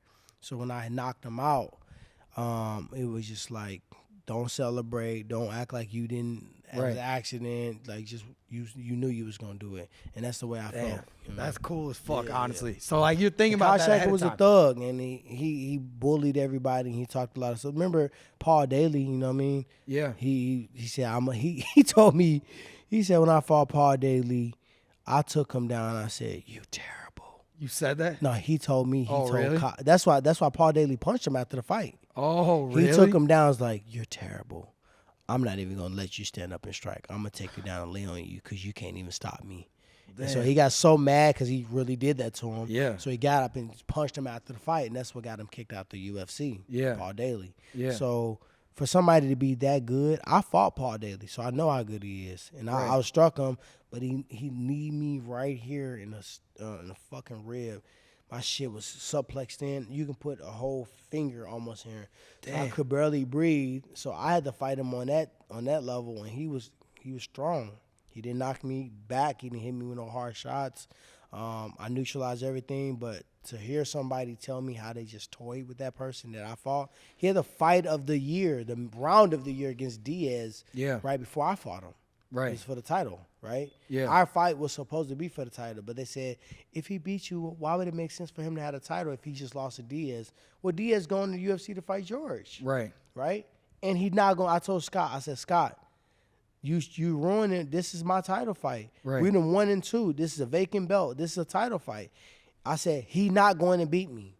Make it 5 rounds. I promise you, he not going to beat me. I'm going to win this fight. Yeah. And they said, it's not about you saying you're going to win. It's like, it got to make sense to us. If he beats you and get the title, then he just lost the fight before. I said, I'm going to beat his ass. So everybody just was calling me the Strikeforce champ anyway. Right. Most people thought, like, oh, former Strikeforce champ. They don't recognize that fight really didn't have the belt on the line, but it was the title fight. So, like, shit like that to me is interesting. Like, when I'm talking about Chandler and McGregor, it's like there's almost 2 games going on. The actual MMA stuff going on and the business side of it. Like, I mean, feel like, how did that make sense? what, them two? What was, they don't have I no feel beef. like, They don't have no drama. They don't have, like, Chandler said, are you entertained? Like, he came over with that shit. Yeah. I get it. Like, Chandler's my dog. I never hate on my dude, but I don't understand why people are so appalled that he's not getting a fight, or if he's getting a fight, right? Chandler got to get that fight. yeah, Chandler got to poke the bear. and make it a thing. He got to make it a thing. So, like, how did you learn that aspect? Just from doing it? I said, I want to fight you. Yeah. Not because you whack, because you the best, and I know I can beat you. Johnny Hendricks, I want to fight you. You was a champion. I know I can beat you, and you cost me my fucking Big 12 title. You said I bit your finger in the Big 12 championship, and I lost my Big 12 title to you by 1 point. I've been wanting to beat your ass this whole time, right? Right. Koscheck, I wanted to fight. Jake Shields, I wanted to fight. Damian Maia, I wanted to fight. I wanted to fight the best guys. Look at my career. I fought Jay Heron. Yeah. Jay Heron was an IFL champion. He barely lost to Ben in Bellator championship. Yeah. And he was one of the few guys that George St. Pierre couldn't finish. He crazy. got beat up by him, but he maintained and he kept his composure, and he had a crazy win streak. He was a really good boxer, really good wrestler. His hands was a million, like 2 hands on one. Like so bear paws. Bear paws. Like, he had a lot of power, right? Yeah. So fighting him put me in position. Fighting Jake Shields, former title challenger, Elite XC, and Strikeforce champion, beat Dan Henderson, beat Robbie Lawler. If I beat him, I'm up. Koscheck, you know his resume. Yeah. Beat the who's who of the sport and welterweight. Fought George St. Pierre twice. Boom. Johnny Hendricks, former champion. Fought him. Boom. Roy McDonald, title contender, George St. Pierre's partner. I put myself in position to fight. Win, lose, or draw, I was in the right spot. Right. That's how I got to the title so quick. You know what I mean? And, like, when you look at people, we're talking about the business aspect versus, like, just the art of actually fighting. Like, when you look at what Jake Paul and all the thing, which I feel like obviously you've been a huge part, I feel like, of that entire, like, you have more knowledge of it than anyone. You know what I mean? Like, you saw it firsthand. When you first saw what he was doing, what was your initial thoughts? Like, what the fuck is going on? Or? You got to realize, like, I didn't just meet Jake Paul. Like, Logan Paul and me and Logan was cool for a minute, right? Really? I'm not going to say we was tight like best friends, but we would be in the same parties. We had the same friends. We had the same colleagues. We was in the same rooms all the time. We was on the same celebrity basketball teams, and we swapped numbers, and we was just kind of supporters of each other. Yeah. You know, he had did that one vlog in a forest. Yeah, I and then he remember that. ran up on somebody that was dead for real, right? Yeah. And I on TMZ, I kind of like not helped him out, but I kind of like said, hey, that's what he does. He didn't go out there knowing the dead body was gonna be there and say, let me shit on him. So you can. All my shit is receipted. You can go look. I have my own show on TMZ. Go look at the show. You'll see. I've seen it. Yeah. My Jake- mom the other day, when I told her I was gonna interview T Wood, she's like, "I've watched him on TMZ." TMZ, How funny is that? She doesn't know any UFC shit. But She knew that. I said, Jake, they had no boxing fights yet. None. Right. I said, Logan Paul got a chance. Like, Logan Paul is a Ohio State placer. He wrestled at a Division I Cleveland State. He wrestled at Division I wrestling. Yeah. His brother Jake has been wrestling with him, been practicing with him, been training with him his whole life. Right? He's been the big brother. He's been chasing behind them. They didn't fought and beat each other ass. yeah. Look at the dad. He probably had them fighting each other, right? Right. So he was getting everybody else with I'm a Disney guy, and I'm just going to troll you and get into your head so you can take it lightly.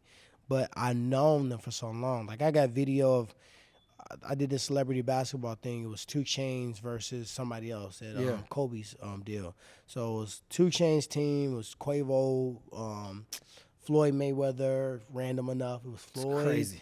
A couple other guys, and on my team, it was me, Logan Paul, David and Goku, everybody. No way. Yeah. How's Floyd at basketball? Terrible.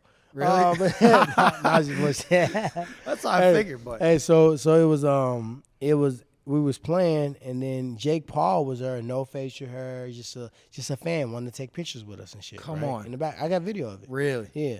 So he stepped forward in front of Logan because he was an unapologetic one. Right. Logan still was kind of the clean cut dude, right? Yeah. Then Jake won his fights, and he started barking a little bit, and he was a rock star, and he got his house raided, and he had guns, and you know what I mean? Those videos were crazy. Yeah, dude. so Jake kind of, we like that shit. That's the clicks. That's what we're watching. We're not watching the cat getting taken out the tree by the fire department no more. Right. That's not news anymore. Yeah. Motherfucking get slapped up on a sneak disc, like a camera that you don't see coming, or like the divorce, or the TMZ, I know it. That's the clicks. Yeah, that is crazy. Yeah, so I understood it. So that's how Jake catapulted. And plus, Jake actually fought equal level talent. Right. Like Logan Paul right now. Logan should be fighting me. Yeah, I was gonna ask you what happened with that. He turned Why he down fighting or Dylan what? Dennis? That's crazy. Dylan Dennis ain't fought in 7 years, and he only fought 1 or 2 MMA fights ever. He's a jiu-jitsu guy. So He's a you're boxing a jiu-jitsu jiu-jitsu guy that never fought. Yeah. He's a practice guy. He's had 2 fights ever. Yeah. Like, that's who he's fighting because he's going to make the same money. They don't want to take the risk. I was supposed to fight KSI January 14th in Houston. Yeah. We was going to sell out the Toyota Arena. I got the contract in my email right now. I was going to fight KSI as the main event. Dylan Dennis and Logan Paul was going to be the co-main event. We were going to sell it out easy. Yeah. Logan Paul tore his shit in in the Middle East doing WWE. So then KSI tried to take his opponent because Dylan he's a low-hanging fruit. He's the easy opponent. He'll talk enough to make people want to see him get his ass whooped. Yeah. But he don't have enough threat to make you you'll take that fight tomorrow. I'd fight Dylan Dennis tomorrow. You know, it's no fear. What can he do? For me, maybe a little fear, but for you, no fear. What I met Dylan Dennis. He was the quietest dude in history. He didn't say a word for 20 minutes. What can he do to you? He's a jiu-jitsu guy. He can't lock you out. If I was training with you, T Wood, I think I'd be good for like a couple If you were months. training with nobody and you lost to Dylan Dennis tomorrow, I'll beat your ass. He can't punch. I mean, I never seen him. I guess I seen him. What he fought? He's a Bellator grappler. twice? He's a whole jiu-jitsu dude. That's true. He's 100% jiu-jitsu. He not no striker. They gonna play with him. That's why he probably didn't show up to the last fight. He didn't want to get embarrassed. He should have showed up and made the money and left. I gotta be honest. I'm kind of shocked that he was even still in the mix for some of these fights. Like, because he never stopped talking. Yeah, but I thought after a while it would kind of go cold. You know what I mean? Because he's only been talking. We want the cloud chasers. We want the people that are fit in the mode of something that's clickable. Yeah, and he fits that mode. So, like, when you watched Nate Diaz versus Jake Paul the other night, are you watching it I didn't get a chance to watch it, but I am going to watch it because I said I was going to watch it, and I just got, my family had a birthday, and we were just chilling. I forgot to fucking buy the pay-per-view, but you want my honest opinion, or you want, like, Jake got too much power. Yeah. And Nate never had power. Nate had volume, right? Yeah. Nate had volume, but over time, Nate took too much punch. He had volume, he had endurance, but he had when you run a lot, right? Your chin becomes stronger. Something about the cardio. Really? Right? Yes. I didn't know that. When I fought Jake the first time, Jake hit me harder the first time than the second time we fought, right? Really? I hit him, and I remember he hit me with a punch harder than the punch I got hit with. Now, there's a couple things that I look back, and I was trying to look back and like try to see like what the fuck happened, like how can I even let that punch sneak through? So I watched it and kind of found out what happened. But I started thinking like I had a wisdom teeth pulled out, and I used my MMA mouth guard. Really? Boxers got different mouth guards. The first time I fought, I had a sponsor. They paid me 30 bands to wear this Big Willie mouth guard. So I didn't know that. What's different about the two mouth guards then? One, I can move around and breathe. It made me feel more comfortable. But the other one's like, like this, but it shocks you from getting concussions. So the second fight, I didn't wear that moniker. I wore my MMA one. Damn, I didn't realize that. So I'm not saying that that's why it happened, but it's all a factor. Like I'm thinking like I needed to get a wisdom teeth pulled out when I fought Jake the first time, right? And I didn't. I just had to repair it because I wanted to finish the fight. Yeah. I got sick during the fight camp. I missed some sparring, but I ran my ass off. So when I look at the things that are different and what's the common denominator, I got the notice for the second fight 2 weeks away from the fight. Yeah, because they canceled Rockman or whatever, right? Yeah. I forgot about that. Yeah.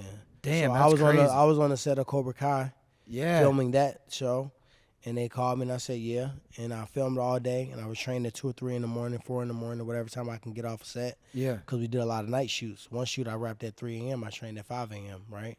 So I trained after I wrapped. That's crazy. Yeah, I did that. It was crazy. It was crazier because my coaches had to just be on standby, right, and nap and govern their schedule around when I wrap set. So the thing that I couldn't have done is get 6 to 8 weeks of running again like I did for the other camp. When I got sick, I could only run. I couldn't be around people. You know, when I fought Jake the first time. That's crazy. So what was that negotiation like when they call you 2 weeks before? Because they needed you, called right? Me, I mean, well, I had my coach here, and if I can go back, I said this fight ain't gonna never happen. Really? Right? I said it was meant for me to fight this dude, not Tommy. And I said I brought my coach here to St. Louis. You'll see film of him right here in the gym. And I said, let's go, let's train. We started the first week of training here. He only let me throw one punch. I can only throw a jab. Yeah. I can only throw a cross. I can only throw a 1-2. I can only throw a hook. He watched me meticulously throw one punch, 30, 40, 50, hour, bag, one punch. So technically, I was becoming kind of a beast at individually picking my shots and having my hand up. Then I said, I don't know. It started to walk by faith, not by sight. It started to look like the fight was going to happen with Tommy. Right. So then I just started training to have fun with the fellas. But I was on the path of being ready anyway. So then when they called me, I wasn't terribly out of shape. I had just sparred like 10 rounds the day before, but it was playful. Yeah. So my coach came in, and I said, let's do it. I said, this guy, man, is destined. Like, I should have been training the same way I started off, but I literally was not that bad out of shape. I was doing a martial art movie. We kind of was like doing martial arts. Yeah. I was training with the buddies in between, and I just started running, getting in shape, running, hitting the bag, getting running. And then when it come down to it, the fight, I did a 45-minute bag workout, 1 round nonstop the day before. And my coach said, if you drop your hand one time, I'll reset the clock. So I kept my hand up for 45 minutes straight. I never stopped punching. And they don't let you punch. Every dinga. Every punch got to be able to do something. If you touched a bag, a speed bag, an object, a mitt, and it won't hurt your opponent, my coach not letting that shit slide. Really? So who's your boxing coach? GT, Gerald Tucker. Yeah. He was training Floyd, trained Carissa, Adrian Broner, and did a little work with Tank ways back when. So this dude do that bag workout before the weigh-ins, make the weight, get to the fight. I beat him 6 rounds straight, and then I got comfortable. Yeah. I'm just bullying him. I headbutt him on accident, bloodied him up, almost took him down with the wrestling shots, walking him down, punching him up, right? Yeah. So then I get comfortable, and then he looked like he going to throw a shot. I'm like, I ain't going to, right when I said he ain't going to throw it, the shot came at the same time. So the angle that I got, if you look at the video, I'm an overhand right thrower. I know it. I know the body language, right? So he looked like he's going to throw the shot, and I cover. I cover like this. Both hands, imagine this hand up. Yeah. I cover. And then I'm like, oh, it ain't going to go. Wow. The second I did it, because he didn't throw. He hesitated? He didn't throw. He hesitated. He didn't go, wah. He said, wah. Interesting. Yeah, so he caught me with that. But at the end of the day, had I trained from the beginning to the end, I would have had 6 more weeks of that mentality and sparring. Like, I only got 2 weeks of sparring. Yeah. You know what I mean? What was it like mentally preparing for, like, because, like, Jake Paul, we both know is, like, a very good athlete now, but at the time nobody really knew 1,000%. I knew he was a good athlete, but I knew he was mentally fucking with these guys. But it's different than, like, like when you're fighting UFC and you've seen this guy fight 20 fights before, like was that different or no? I just saw him spar. I saw him spar. He closed his eyes. He didn't look at a lot of his shots. He just swing it hard, and he's so powerful that he can get it off. He's a bully that you whoop his ass, he sit on his left, and he laughed at him. Remember we took the hat? They beat his ass. He's I still got your hat, right? He don't care. So you can't expect to teach him a lesson. He's a little off. That's why he does well. Yeah. And when you look at the fight, you know what I mean, he's just not used to somebody not following him. He always get gassy. He always get tired, right? Yeah. So I said, you're going to get tired. You had all fucking 2 months to train for Tommy, and you going to look more tired than I am. And he did. Yeah. And I told him that. So, like, at the end of the day, things happen for a reason. Like, this is his moment to do what he's doing. Like, I'm not involved with that moment. I got my own moment. My moment's coming still. So when he won that fight, had I won that fight, everything I wanted, all the features I needed musically, all the movie parts, all the endorsements, the next big fight, it would have rolled forward for me. And had he dropped his hand, I would have smoked his ass the same way. So how can I be mad at him? So long story short, Nate Diaz is a good athlete.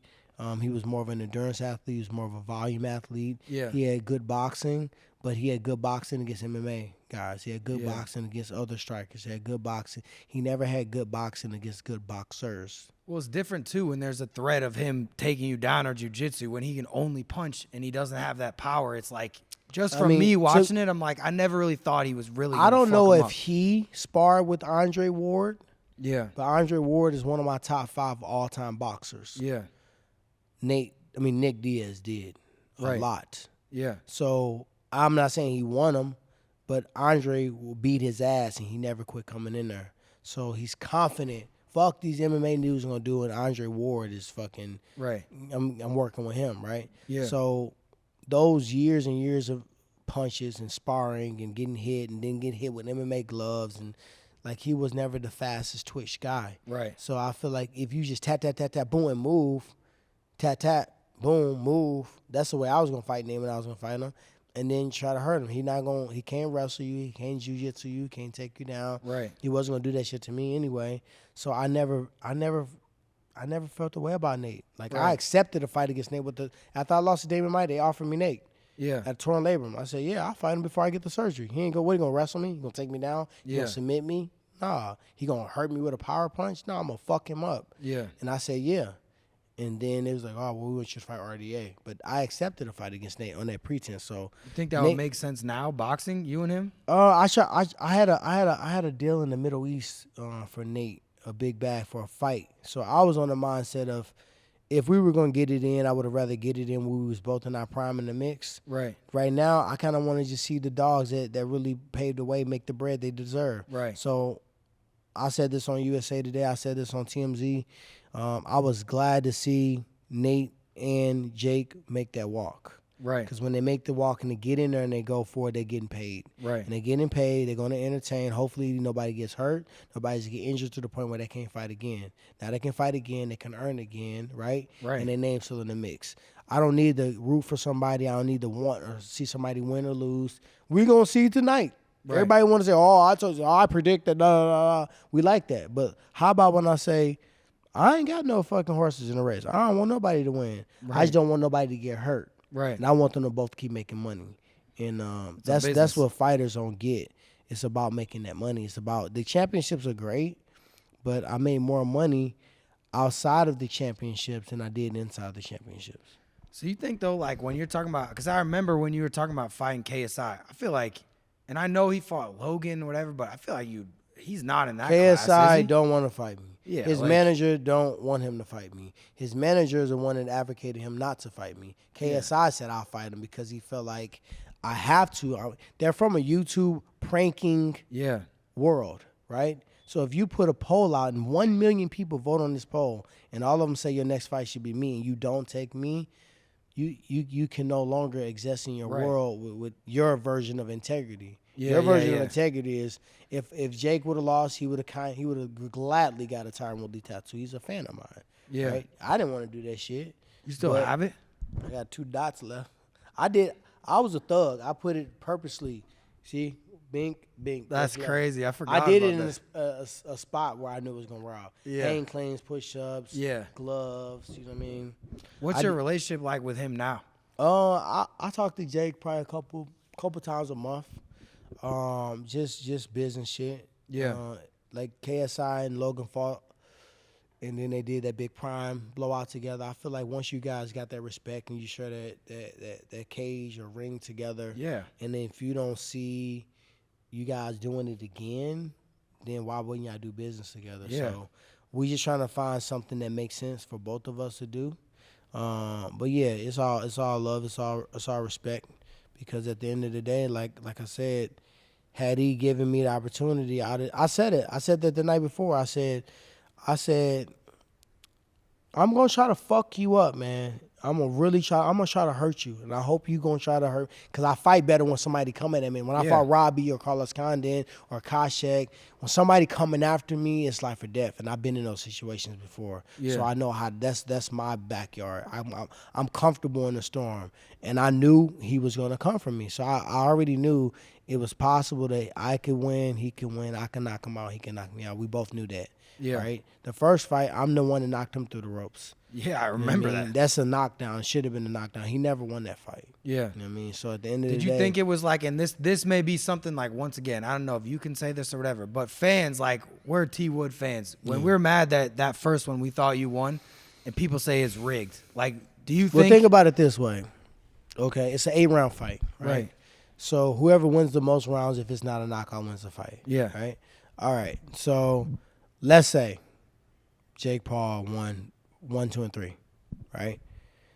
The fourth round, if you go and look at the round, I got a picture in my house. It says round 4, he's through the ropes. Yeah. So if he loses 4, did he ever win a round after that? No. No. 4, 5, 6, 7, 8. How many rounds is that? 5 and 3. 5 out of 8. Yeah. So there's 0 chance he got to win. Now, that's not even arguing the fact that the ropes were at the top of my head, right? I did a warm-up like I told you I always do. I did a warm-up before. We complained. What the fuck is these ropes? Why they all the way up here? My head, I can't even lean back and do the rope shit from a boxing standpoint. Yeah. Because the rope at the top of my fucking head. So when you look back at those fights and stuff, like, would you rather do a boxing fight next, or like what is your next thing that you would want to do in that arena?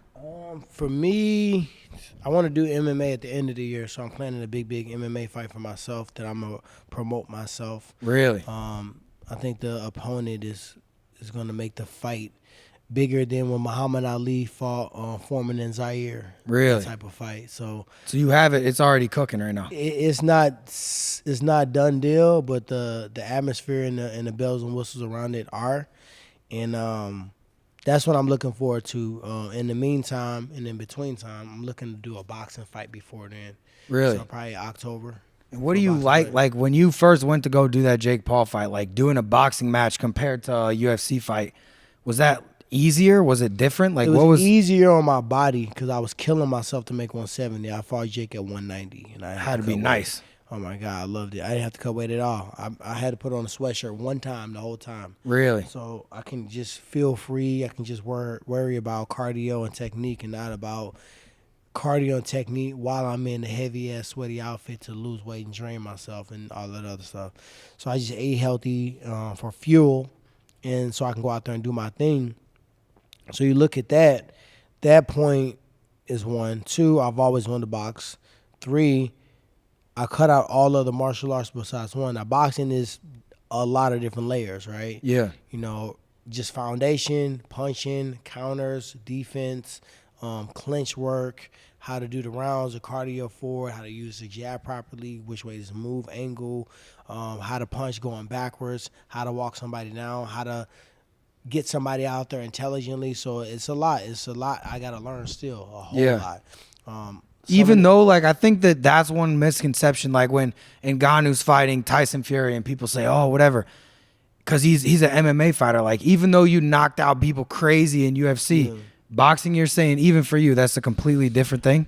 It's not completely different. If you can punch, you can punch. Yeah. If you got a chin, you got a chin. If you got defense. But when you're training MMA, the accountability on if your hand is down, could be like punching, like extension on your punches. We let each other punch sharp, like, you know what I mean? Extension on your punch, bringing it back home. Angles.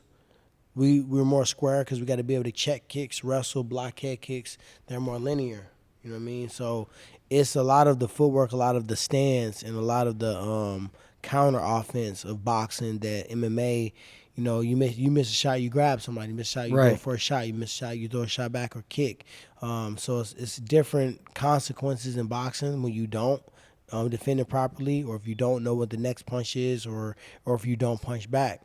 So I feel like from a standpoint of cardio, they're equal. They both are pretty difficult. Yeah. As far as like my body, I'm not on my back doing triangle chokes like a fucking pretzel, then wrestling, rounding my back over and going for shots at somebody that's trying to stop it and resist me the whole time, and then doing strength and condition while I'm upright or maybe on the ground, maybe pushing the sled, maybe throwing a fucking ball, flipping the tire, and then boxing, and then Muay Thai, and then doing a vertical climber, and then a bike, then back to wrestling, then putting it all together. And you got to spar MMA 2 or 3 times a week.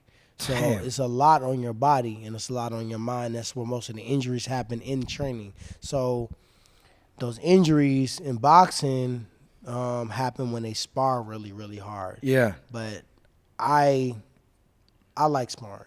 So for me, it's more like, I don't care if you try to go balls to the wall on me or not. I'm just going to make you miss. Yeah. And if I decide to go hard, that's up to me. I'm not going to make your choice to go too hard make me go too hard, because that's when you get hurt. Right. Pride. You know, you may hit the guy, you may hurt. I hurt myself a lot. Most of my injuries come from when I did that upside somebody's head. I did that kicking little blubber boy. Yeah. Right? Little blubber boy. Hey, little blubber boy, gasoline. I kicked his elbow, right? I hit the back of his head. I uppercutted Damian Maia.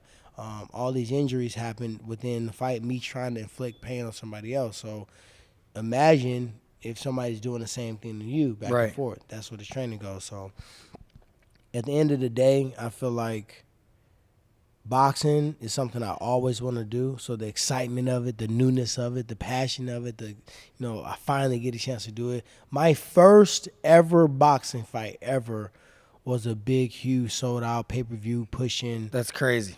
Arena in Cleveland against somebody that we built. We were the biggest fight of the year. No disrespect to Floyd.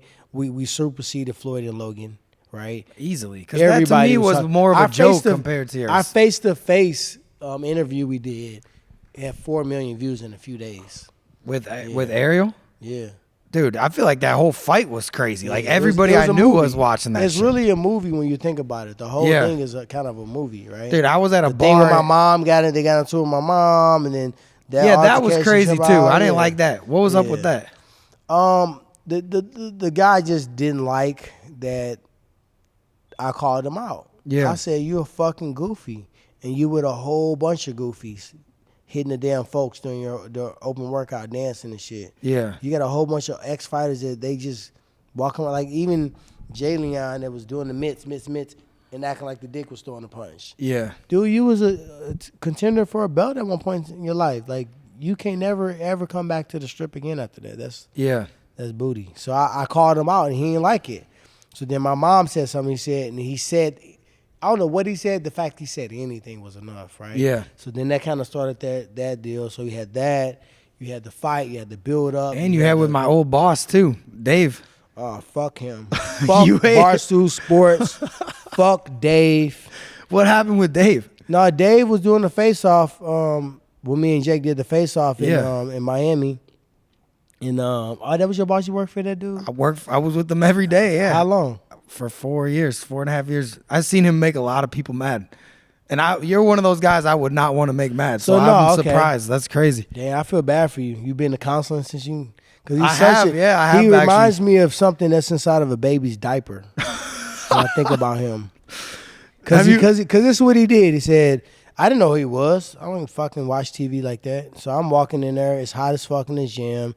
It's Jake. Jake got on all this Mickey Mouse Gucci shit. Yeah. I said, you got a fucking purse, dude. It's fucking Mickey Mouse. I know you think you look cool, but you don't. Yeah. Right? So he's like, Jake Paul, internet sensation, Tyron Woodley, lost his last 5 fights. I said, who the fuck are you? Who Yeah. you work for? I don't work for anybody. I said, you fucking disrespectful. Like, that's what the people want to hear. I said, the people don't want to hear that fucking bullshit. I'm a 5-time UFC champion, my nigga. Yeah. That's what I am. Yeah. I'm a 2-time All-American wrestler. I'm a Hall of Famer. What'd That's he what I say? am. He Nothing? froze up. Everybody was freaked out that I said something to him. Like, Yeah, Dave's not a violence yeah, guy. He's not a you- fighter. You know who that is? I said, I don't give a fuck who it is. Yeah. You're not going to disrespect me, dude. But Yeah, was that it. is crazy. I feel like the internet makes people like, especially someone like you. Like I keep looking at the belt. It's like, dude, you fought the scariest people on earth and beat the shit out David of them. gets slapped. Well, yeah, he's got a bad shoulder. He's not a fighter, man. I'm telling It's you. just like, He's not I a get fighter. it. It's a world where it's a devil advocate. It's a world where the comedians push the envelope. But it's a like Jake world- Paul though. He knows how to push butt. Like you said the same thing about Jake. Like he's a bully that will get slapped in the face Jake and never still be pushed my. laughing. It was like this for me. I understood the curtain. I Right. knew the red curtain. Yeah. For me to pull the red curtain back and expose what was behind it would fuck my money up. Right. So if you want to be cool and wear necklaces and fake like he grew up in Ferguson, Right. which he didn't, let him do it.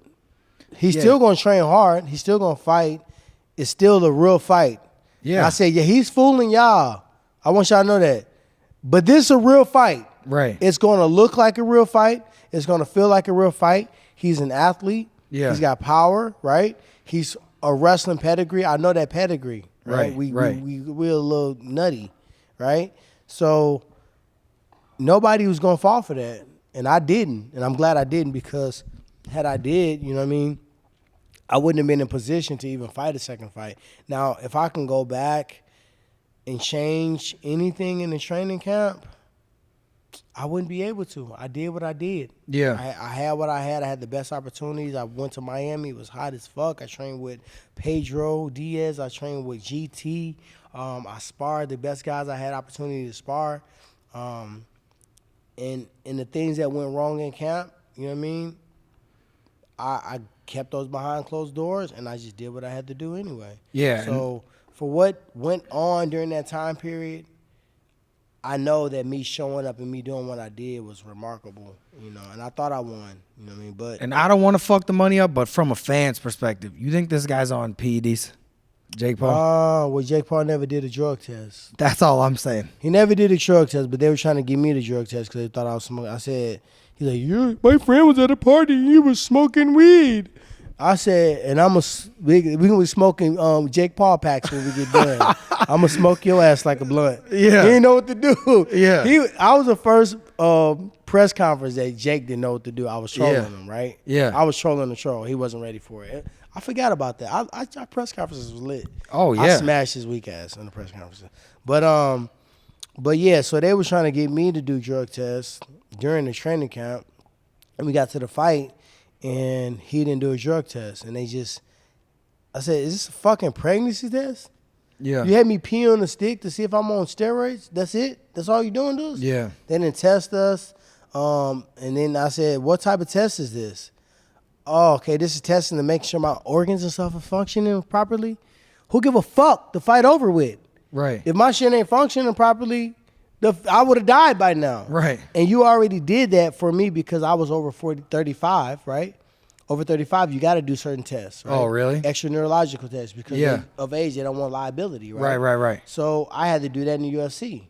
So literally, I had already had that same exam before, so you would have already known if I wasn't functioning properly. Right. So we never did a test. The second time we fought, I said, Jake needs to take his test. They said, oh, he already took his test. We got the results right Like, here. who's doing this? The commission. I said, you got the results? How you get the results to Jake's text and Jake's not here yet? He wasn't in Tampa yet? No, Jake wasn't at the fight yet. I got to the fight early. Yeah.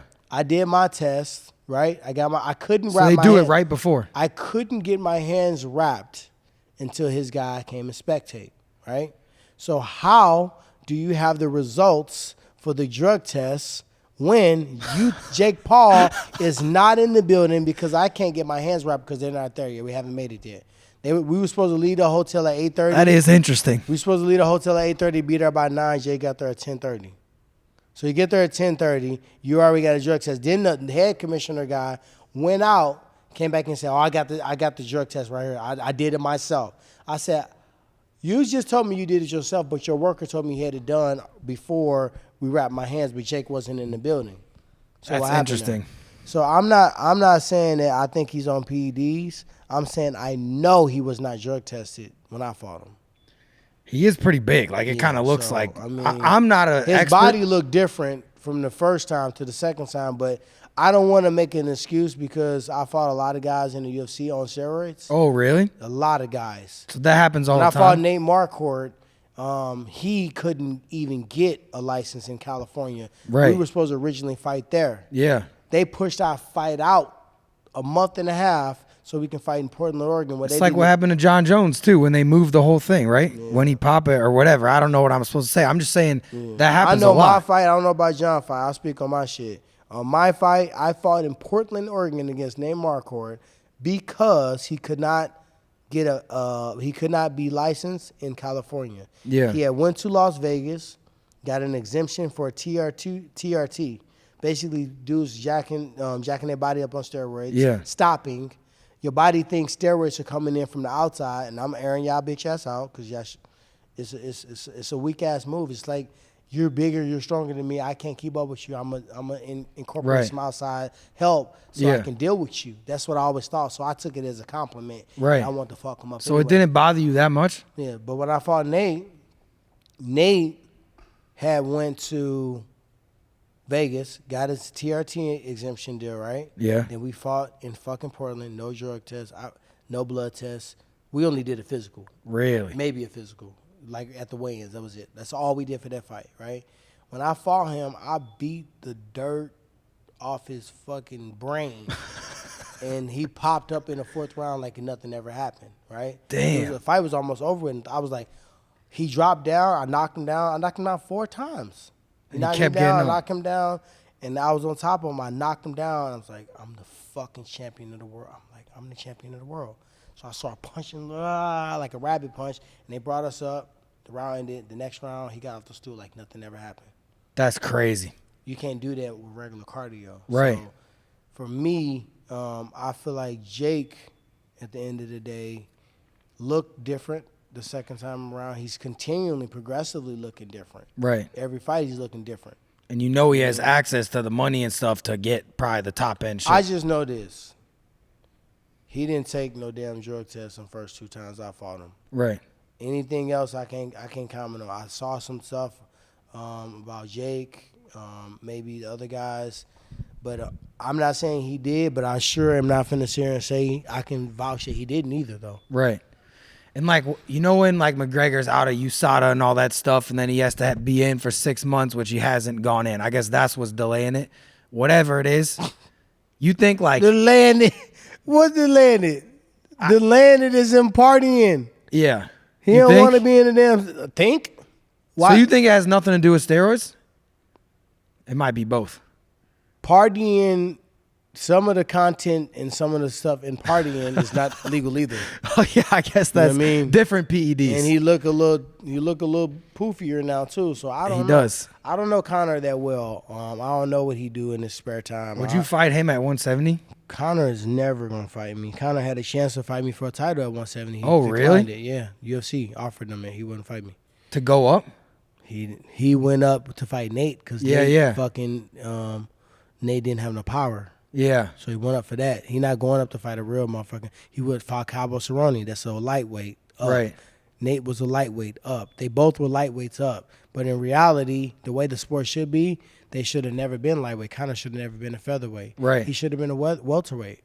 You mean due to like weight cutting and stuff? Yeah. Everybody should fight around what they weigh. That's what I was gonna say too. If I punch you in the face right now, you're not gonna stop and say, "Get on the scale." Right. You see your background, your resume. What's your record? You're gonna fight me. But wouldn't it be the same difference? Like if you're fighting at 170 and everyone's around 190, if everyone just fought at 190 instead of cutting, so you think they should change that? For sure. And like, but everybody wants to be the bully. Everybody thinks it's an advantage of being heavier, dropping all down low and blowing back up. Right. Everybody's scared.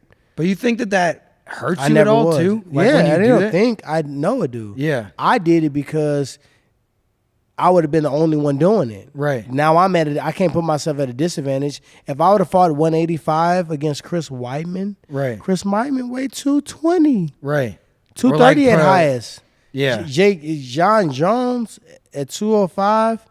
Like, I weigh 205 right now. Imagine me fighting John Jones. Yeah.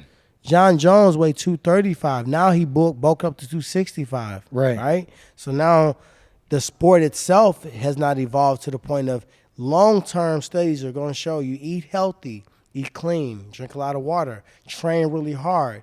You'll get lean. That's your lean muscle mass. Fight there. Right. Don't drain and deplete and dehydrate. Why? If you weigh 190, I weigh 190, right? Which most of the time that's the case. Right. Why the fuck are we gonna kill ourselves to make 170? Both just to bulk back up to 190 the next day. Yeah. Like, so y'all can see us face off and look emaciated and like, but like getting shitty interviews the way cut date, right? Right. We got an attitude. We don't want to take no fucking pictures in the lobby, right? Right. We barely can move. It's unhealthy for our body, and you putting us at risk. We're already at risk because we signed up for this fucking thing called mixed martial, whip each other ass, right? Now you're gonna add the health factor of us being dehydrated and just not healthy. Haven't they changed it at like lower levels, like high school wrestling, like college and shit? They tried to. I think ONE FC had something where they do like a weight where you gotta like be within a certain region. The water, the hydration or whatever. The hydration thing. I think that's a good start. I don't know the answer to it. I just knew 100% for the time period that I was gonna be in the sport, it wouldn't change. Right. So I had to be okay with going ahead and weighing 190. So if I was 190, starting cap at 190 was a plus for me. Really? Yeah, that was like my goal. So you'd be like more than that? Very few times that I reached that goal. Most of the times I walked in the camp 200, 205. God, I was 190. damn. I was 196 the week of the fight. Sometimes I would cut. I would cut 26 pounds. I'd be 196 when I fought Roy McDonald. I was 196 on Tuesday because he was 230. Cutting him once. He was cut 60 pounds. Yeah, Roy got big as fuck. How? How does there even that much water in you? I don't know what his supplements are. That's crazy. He had some back acne. I don't know. Yeah. But then I'll cut down to 170. Then the next night I was 197. So how when you go and do that weigh-in, what are you eating right after? Because you can't just eat water junk, first. can you? Because what happens is when you cut a lot of weight, if you eat too fast, your stomach will cramp up. You get lightheaded and you profusely sweat. Really? You've been trying your best to sweat and you couldn't sweat because you have no liquid. Right. So now when you drink water, all of a sudden you can't stop sweating. Right. Yeah. So I drink water first, and take a break, eat a little bit of fruit, then I drink water again. Then I wait. Then I do like a smaller version. Like some people do Pedialyte, but I would do like a G2 or a Gatorade or like something with lower in sugar. Then I would drink water. Then I would drink coconut water. Then I would drink water. Then I would drink regular Gatorade. Then just like gallons of it? 32s. Really? I used to, people would never believe me. So I watch. It's like, no, you can't say it. Everybody think I'm capping until they watch it. Right. I will weigh at 170. In 3 hours, I'll be 185.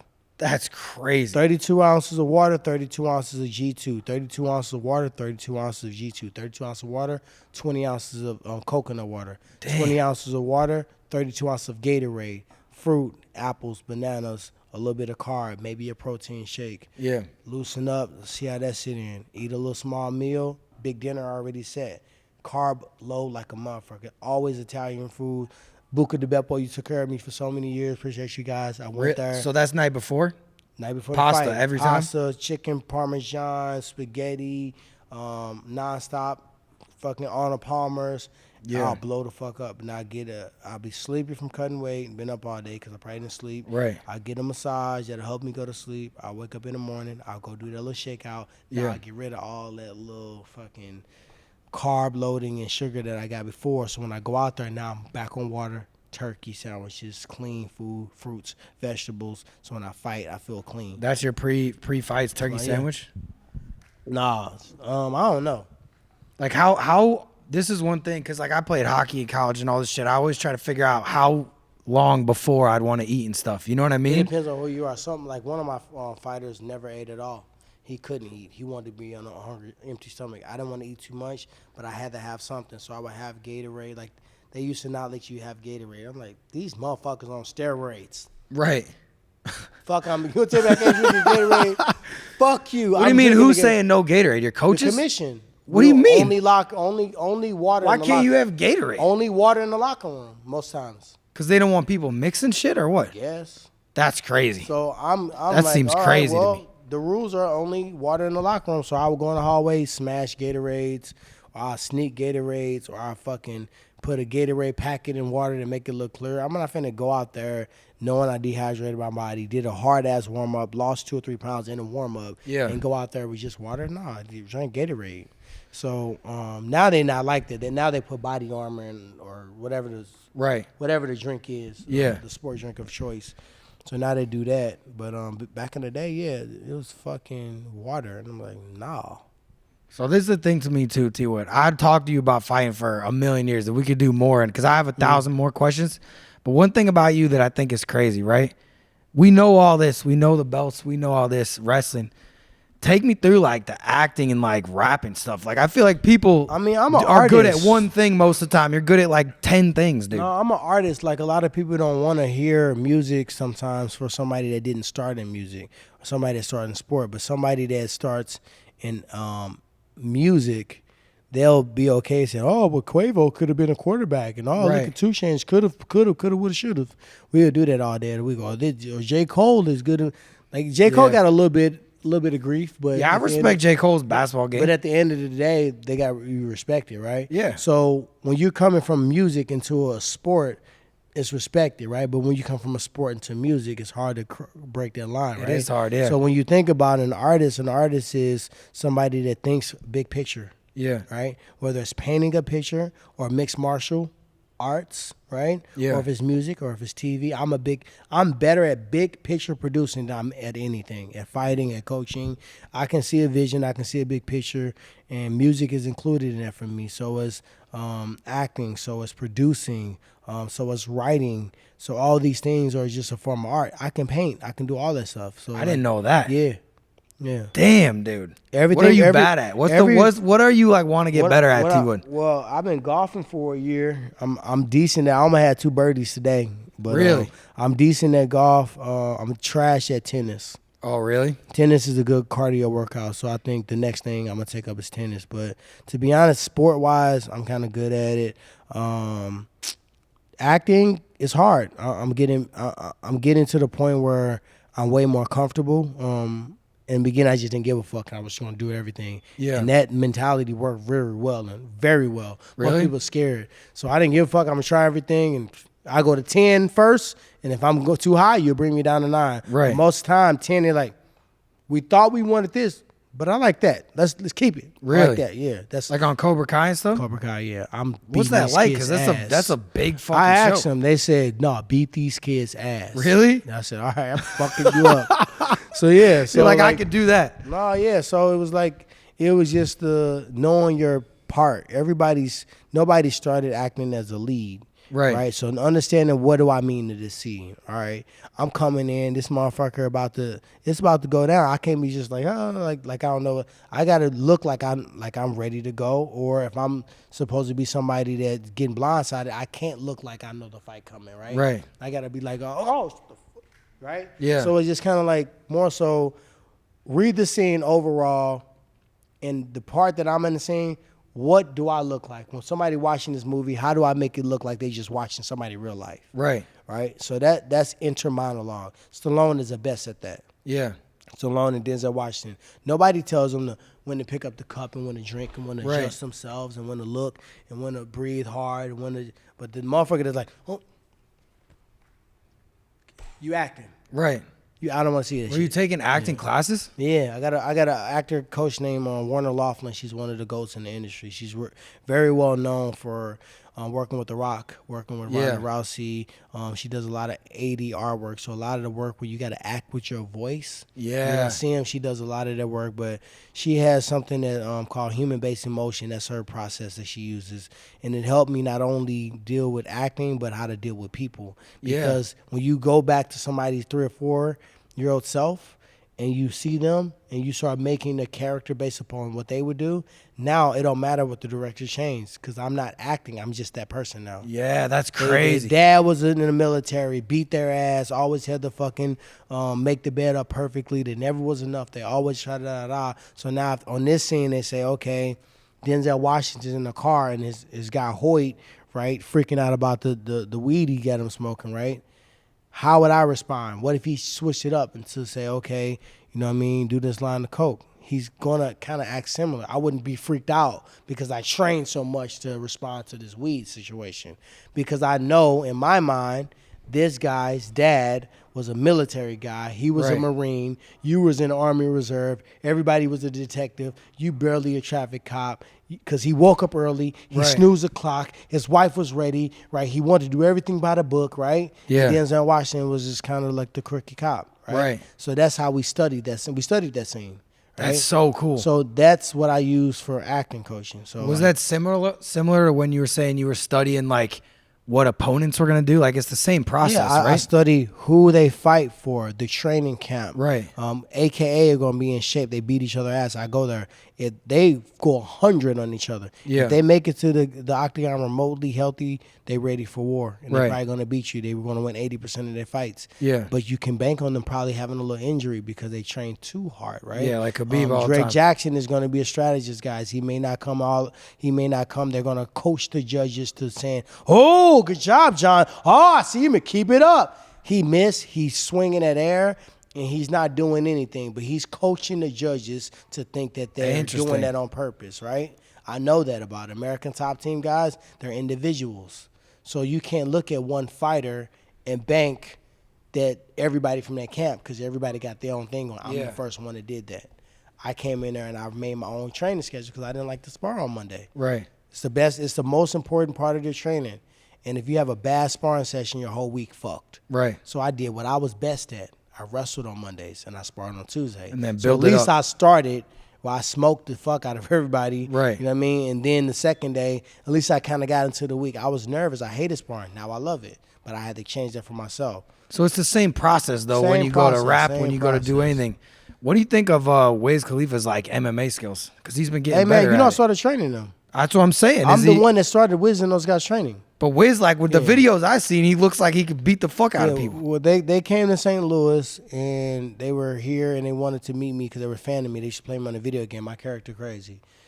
So I played them on the video. They played me on the video game and they consistently had a problem beating me on the game. So Lonnie and Breeze is the one that reached out to Lamar Woodley from the Steelers. Yeah. We got the same last name. So he said, "Hey man, are you related to Woodley? Because we want to." He said, "No, it's my brother, but we joked that we're related, but we not." Yeah. He gave him my number. So he gave my number and I came and watched the show. It was me and Ty Gurley. Ty Gurley, he had never even played for the Rams. He was still with the Georgia. Yeah. So we met Wiz on the same day. So it was in there and we get done and we looking around. I'm like, "Man, you need to fucking work out, dog." They was He was skinny back then. And they was Yeah. like, damn, like everybody looking like, why the fuck is that do it? That's to them, you know what I mean? You gotta realize Like, you can't say for that what to he Wiz. is in Taylor Yeah. Gang, and he's did first dude to do 1 billion views in YouTube. He said, "All right, I'll do it." And they all thought they are like, he ain't gonna fucking do it. Yeah. They came to this gym. No way. Right? Wiz Not- was here? No, not Wiz. His bodyguards. Oh, yeah, Breeze yeah, and yeah. Lonnie and DJ Bonix. All his crew came here and they was throwing up and about to pass out. Really? They never trained, but they loved it. Then they became addicted to it. And Wiz started training with my dog Jay Glazer at Unbreakable. Yeah. Became addicted to it. He started in jiu-jitsu with a gi. And he looked over and saw that box and said, "I want to try that." And then I don't think he's ever went back to a gi since then. Really? Yeah, so he got Snoop in, he got Ty Dolla in, he got Megan Thee Stallion in, Roddy went to That's the gym, crazy. Usher went to the gym. So Wiz has been a big pivotal ambassador for fitness for these artists. And you know what that remind me, I got to talk to Wiz about something. We had something that we was going to work out together. I feel like Wiz is so tall though. Like he's almost like Sean He's tall, but O'Malley. Wiz learn fast. How much do you Learn think he weighs fast. though? He probably weighed 250. Oh, really? Yeah. I feel like back then he was 'Cause probably we- 'cause 6'3", we- 170 Because or he was something. smoking, but he wasn't eating. Yeah. He had energy for days, but he wasn't eating. So they got him on a meal plan, so he started eating food and still smoking, obviously, but working out and lifting and training. So that changed him around. All his camp trained, and Breeze and Lonnie are some of my best friends. You know what I mean, they protect me as well when I go out, but they are the epiphany of a security guy that really know how to fucking fight. Yeah. Right, some of these security guys are gonna get knocked out, and They're just big. and then the talent is at jeopardy, Right. Because your security guard got slept by Yeah. somebody that know what they doing. And right? now you're standing there like, So What's they're it the like smoking with ambassadors. Wiz? Wiz got me fucked up one time. It was they sent him the truck. I beat your ass track. We got a song together, right? Yeah, well, that's crazy that you got a song with So Wiz. That's they crazy. They send him the track. I beat your ass. He said, "Oh, I like that shit. That's hard. I'm on it. Tell cause I'm gonna throw a verse on it." I said, "Done." Shit. I was pitching it to Ludacris. Yeah. 'Cause it kind of had that throw them bowls. Yeah, the yeah, old yeah. school roll up. Yeah. So I was trying to get Ludacris. That was my homie.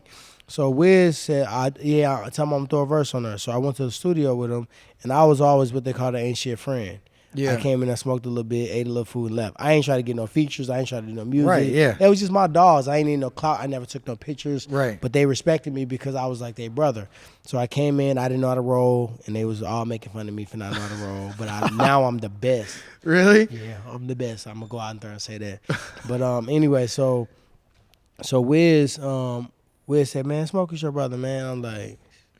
I'm like, I can't say no. Yeah. Cause the motherfucker can do this verse for me. Right. Yeah, he was doing the verse. You're like, I gotta do it. That's crazy. So I said, all right, cool. So it's 5 of us in a circle. So he's that far away, and then he smoked, passed it to me. I passed. They said no, back to him. So now back to me. Hold on, no, back to me. Back It's to him. one-on-one. Then we started from right here. Then we started getting closer and closer and closer. And then as he's talking to me, and a lot of people think I'm lying, this motherfucker started rolling a joint with one hand. Come on, dude. He's smoking one, and he rolled. I'm like, no, we're not doing the other With one hand. He started rolling the other joint. He already had the filter in his right. Roll the other hand. He was rolling the other joint. Tap, tap, tap, tap, tap, tap, tap, tap, tap. Pass that one to me. Light this other one up. Talking to me. Now I know because he make fun of me. Because now I know what he was doing. He said, I knew he was going to be blown. You was like that, wasn't you? I left. I said, nigga, I am high right now. Not delayed reaction. Not in a little bit. Like I don't even know what 30 minutes from now looks like. The first weed I ever got high off was Khalifa Kush. Come on. First ever. That's crazy. Our relationship. They introduced me to their world of cannabis, Right. and I introduced them to my world of martial arts. They're the first. Now I'm bougie because Right. I don't smoke booth. So anything that's a mid or started a rap, up here. Yeah, I started at the top. The KK. Yeah. That's Started at the crazy. top, yeah. Who's KK, like your... then Burner became a friend of mine, so we did music together. God so damn. KK and Cookies, and then Be Real is my dog to Insane OG. So those are the 3 paramount guys. I can't even put my lungs on a booth. Really? Yeah. No. So when it comes to like rap like that, I mean, Wiz is a beast. He's one of my favorite rappers of all time. I watched him do 8 verses in a row. Really? I swear to God. That's crazy. 8 in a row. 8 in a row. What's your favorite Wiz song of all time? My favorite Wiz song, I like the Bake Sale. Really? It's a Bake Sale. I kind of like, that. man, like 2011 Cabin Fever to me. That's my favorite Wiz shit of all time. That's hard. I mean, we the Like- boys. Come on now. Yeah, We but them dude, boys. I like 2011. Like when he came out, Cabin Fever to me, that's the nastiest shit. Phone numbers. I like the Bake Sale. I don't know why, man. It just feel good. It don't even make me feel like, you know what I mean? But I do like the Taylor Gang because That's what I'm saying. Because people forget, like when he come to St. Louis, that's like when the family comes on stage. Yes. Right? So my kids get to go out there on stage. They feel like rock stars. That's crazy. He poured water on my daughter's head. She got this rock out. My sons win. So it's a big moment for them. But he's teaching them like. He said, he told me, he said, let your kids listen to the music as it is. Right. They gonna hear it anyway. Don't edit it. Let them hear it. Yeah. Right? He told me that. Yeah. And I took his word on it. So he was like, I'm proud of y'all. Y'all wasn't scared. Y'all did that. But for them, my kids are artists too. Right. So he was 8 when he started. Go back and look at his documentary. He was 8. So Wiz Khalifa is not talking from just out the ass. Right. He's talking from experience. His dad built the studio. I built the studio for my daughter and myself. So he was 8 when he started music. Yeah. So my daughter's 8. So she's on stage with Wiz Khalifa rocking out. he used to do shows when nobody was there. Oh, yeah. Nobody. I remember Now the he's selling out song arenas. Say Yeah. You know that song? Yeah. It's from like 2007. I remember Wiz. I was like, who is this guy, dude? But he was the first Rick James looking Yeah. Jimi Hendrix rapper. Yeah. He was the original colored dread. Nobody had it before him. Yeah. He was original open shirt, no shirt on, fur. Yeah. He was a stylish person, but he brought that brand. Now he's evolved and accepted. He's actually a rock star more than a rapper. Dude, Wiz is Yeah. bigger than all that now. But who's like, other than Wiz, who's like your dream feature or someone to do a song with rapping? Me, That you haven't done one yet? Beanie Siegel and Freeway. Really? I got Why? one coming up with Styles P. Really? I got one with Mozzie. I got one with OT So you just Genesis. reach out to him on I Instagram, got or how do you one know with, this shit? Trae The Truth. I Really? got 2 with Hitmaker. One with Krishan on there. Damn, dude. Yeah. But Beanie Siegel and Freeway was my favorite. So are you working on that? I mean, they know me. I speak to them, but I don't feel like it's appropriate just to ask them. Right. I feel like if the moment comes up and it makes sense, then it makes sense. Yeah. Or if I can offer something bigger than the song. Right. I got this song that we're pitching for a sync. Right. Now it makes sense to sit them at the table. I got this song that I'm pitching for a sync, and we're also going to showcase this in the Middle East where it's a big bag. They actually want you there for the 50th anniversary of hip-hop. Yeah. Now it makes sense. Right. So right. if I can bring a package and I can bring something to them, then yeah.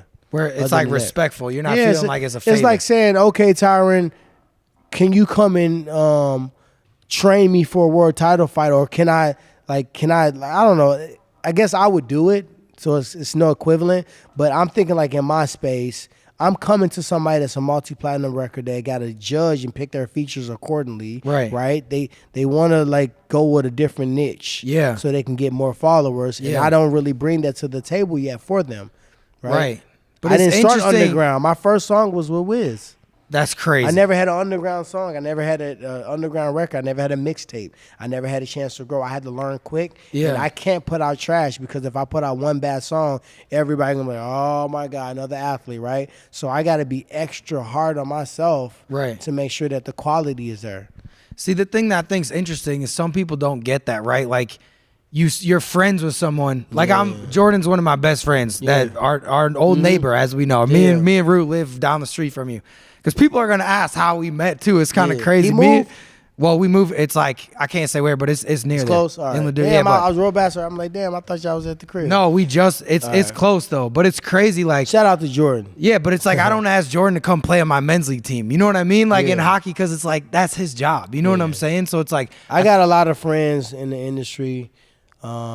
I did ask Ludacris because I felt like that moment I Beat Your Ass was such a pivotal moment. Right. Because I dropped that song September 8th, which was Wiz's birthday and my son's birthday. Yeah. After I beat Darren Till's ass. Right. I dropped that song and we nearly gold.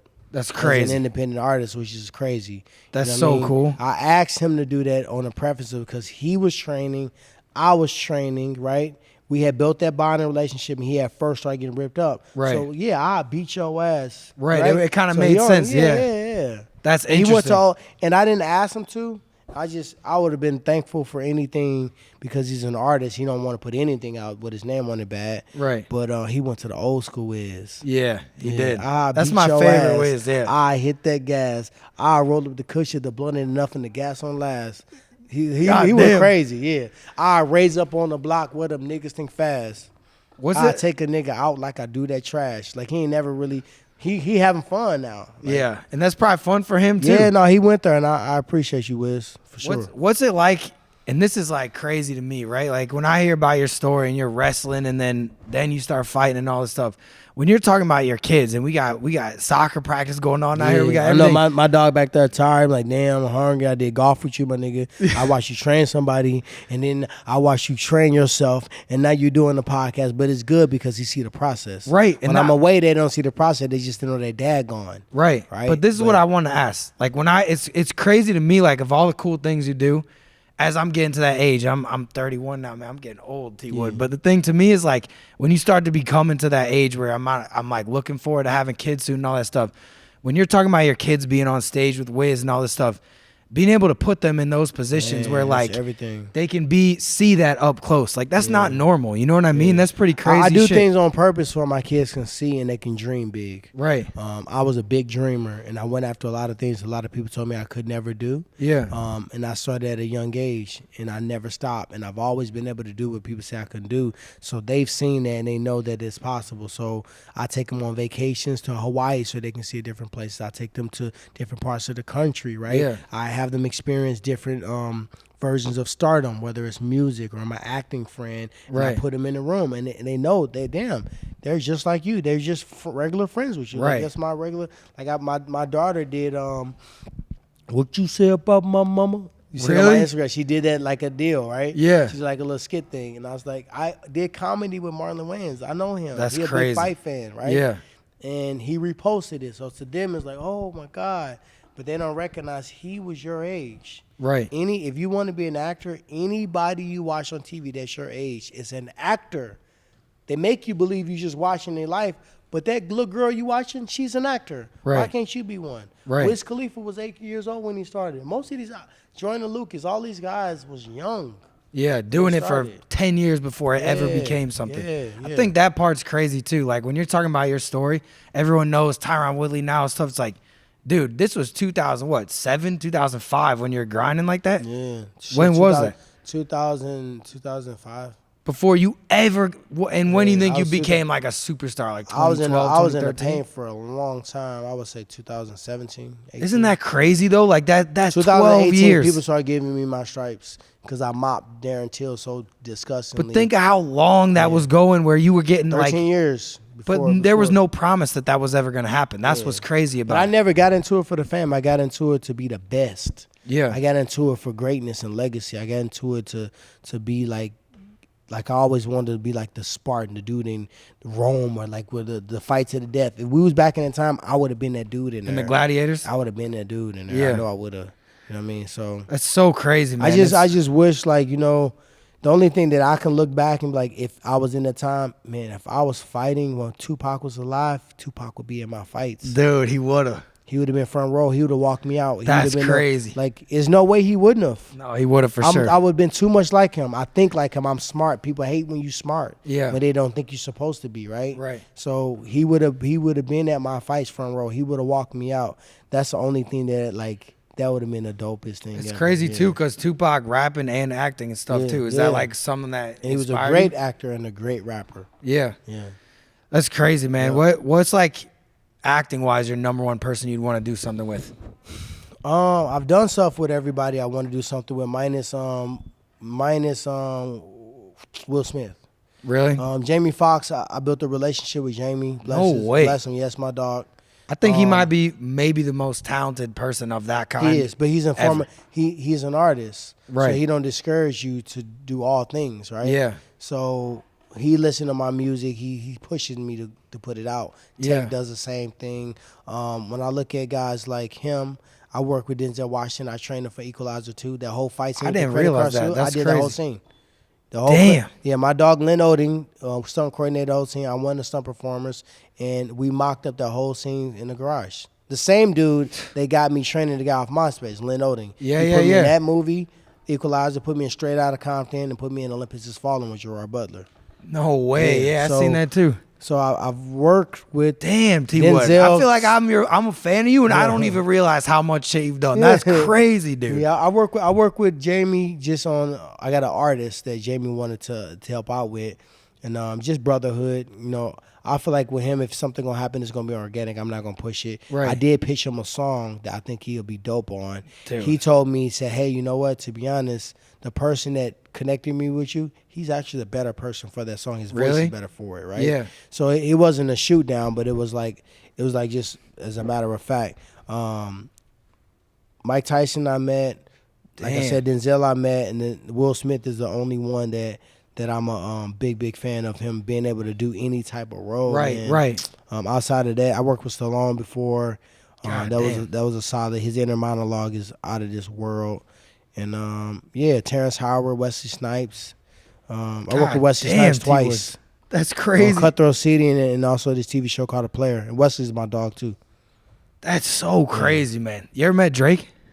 twice. No way. Where was I that? got Drake to the UFC place. He, my homie Hollywood Hino trains him.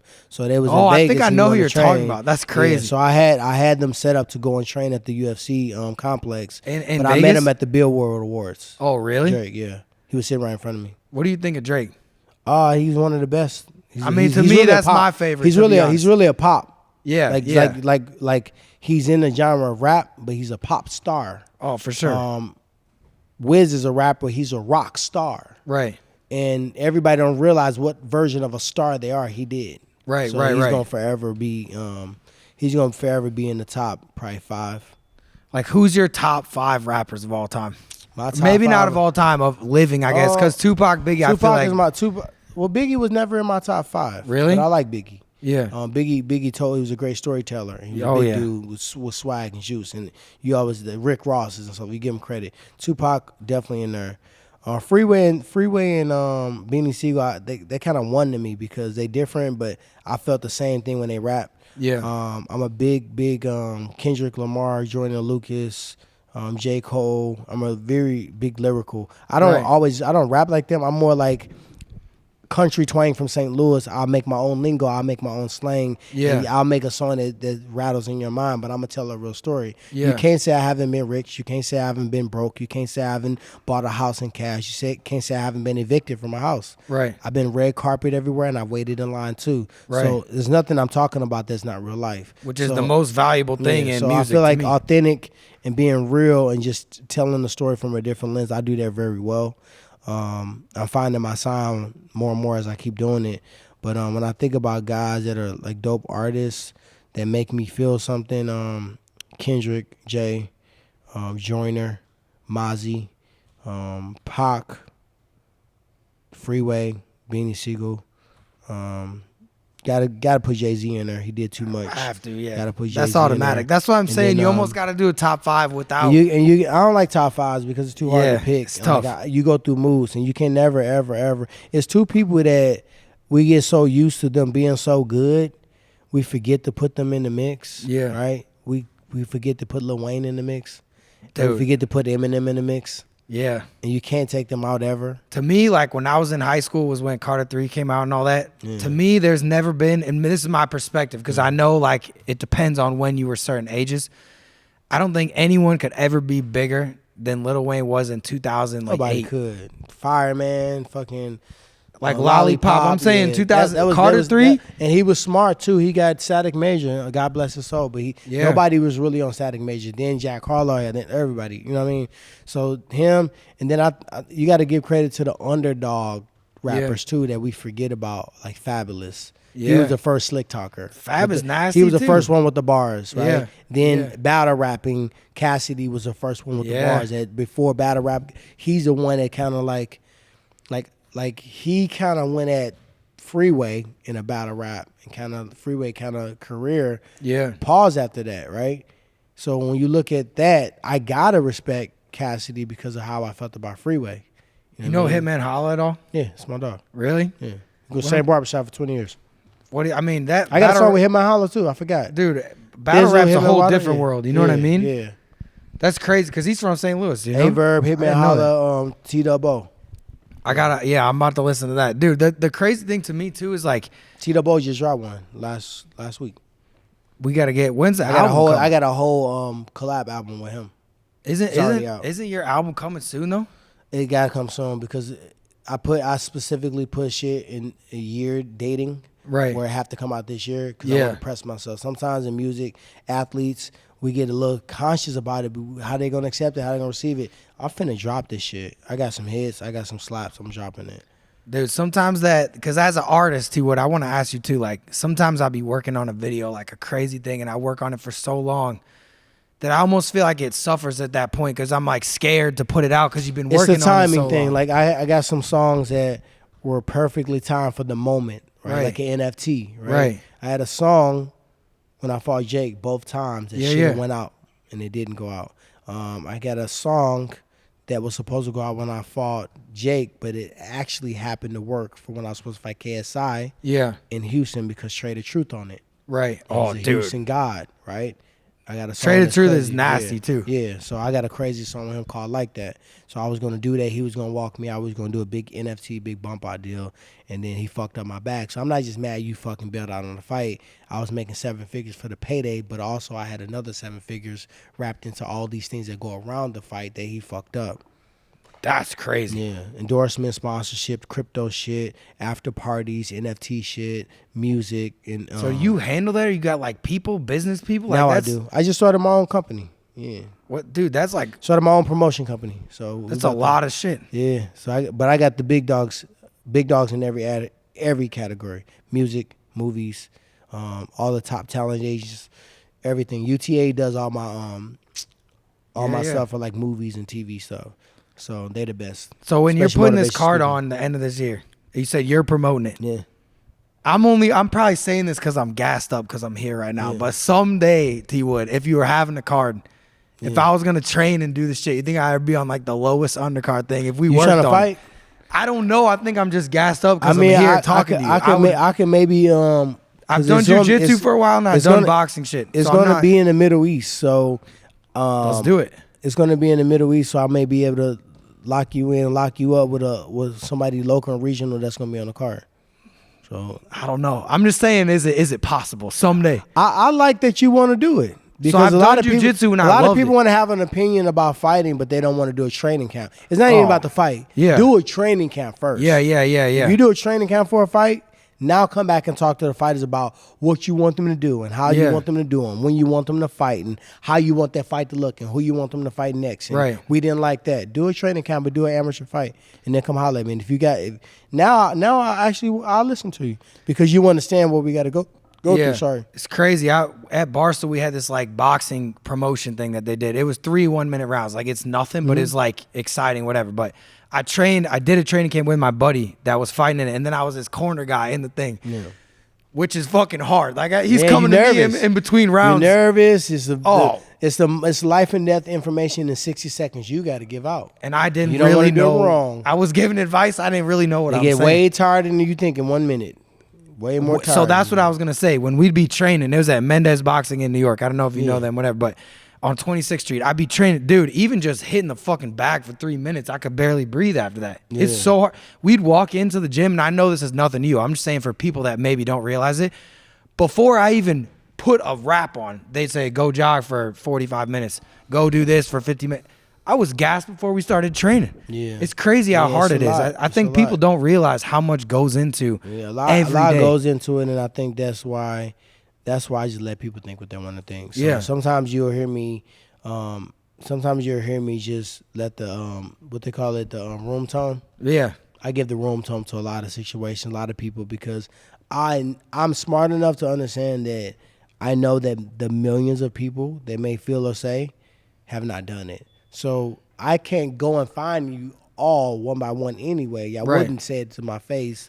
And I got people that believe in me, about 10 people that I got to prove right. Right. And starting with me. Yeah. And also it's like when you did those Jake Paul fights, it's like that's so pop culture and like random YouTube fans, you're never going to have them know what it's and like. I don't really even know what they said because I didn't really watch it. Because I a long time ago, because people say, "Oh, you were the greatest." I was the Rising Star, which is the #1 prospect of every weight. Look out for him. He up next, right? Yeah. I was that one year. Or in 2009, I was the #1 fighter in all of MMA. Right. Every category, 125 to heavyweight. They said out of everybody, he's the one. Watch him. He's going to be something special, right? Yeah. So I went from that to one time I was boring. Then I was a knockout artist. Then I choked in big fights, right?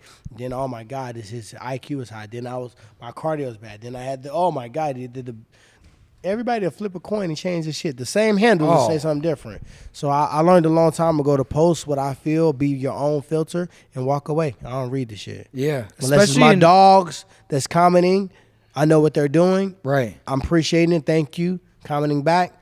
And if you put something out, I give you love, give you exposure because it is a business. Right. And I understand the business aspect, but outside of that, I never even heard it. It is. So don't ever feel bad for me because I never heard it. Right. I mean, I never. It is interesting though what you said. I feel like in MMA, people be the biggest fans of someone in UFC, and then the second they lose, they'll start liking the next guy. It's kind of crazy how that works with the fight game. You know what I mean? I mean, it ain't crazy. It's life. But that's celebrities, that's rappers, that's anything. That's the USA. Yeah. When you leave here, it's not like that. When you go to Bollywood, which I did a film in Bollywood. No way. What was that like? Salman Khan. We broke records in that film. I made the most money on that film I ever made in a movie in my life. You went to India? Hell yeah, for 6 weeks. 2 months, actually. 8 weeks. That's crazy. I did it with Salman Khan, who was a top 5 highest paid actor in the world. $70 million a year. A year? Top 5 paid in the world.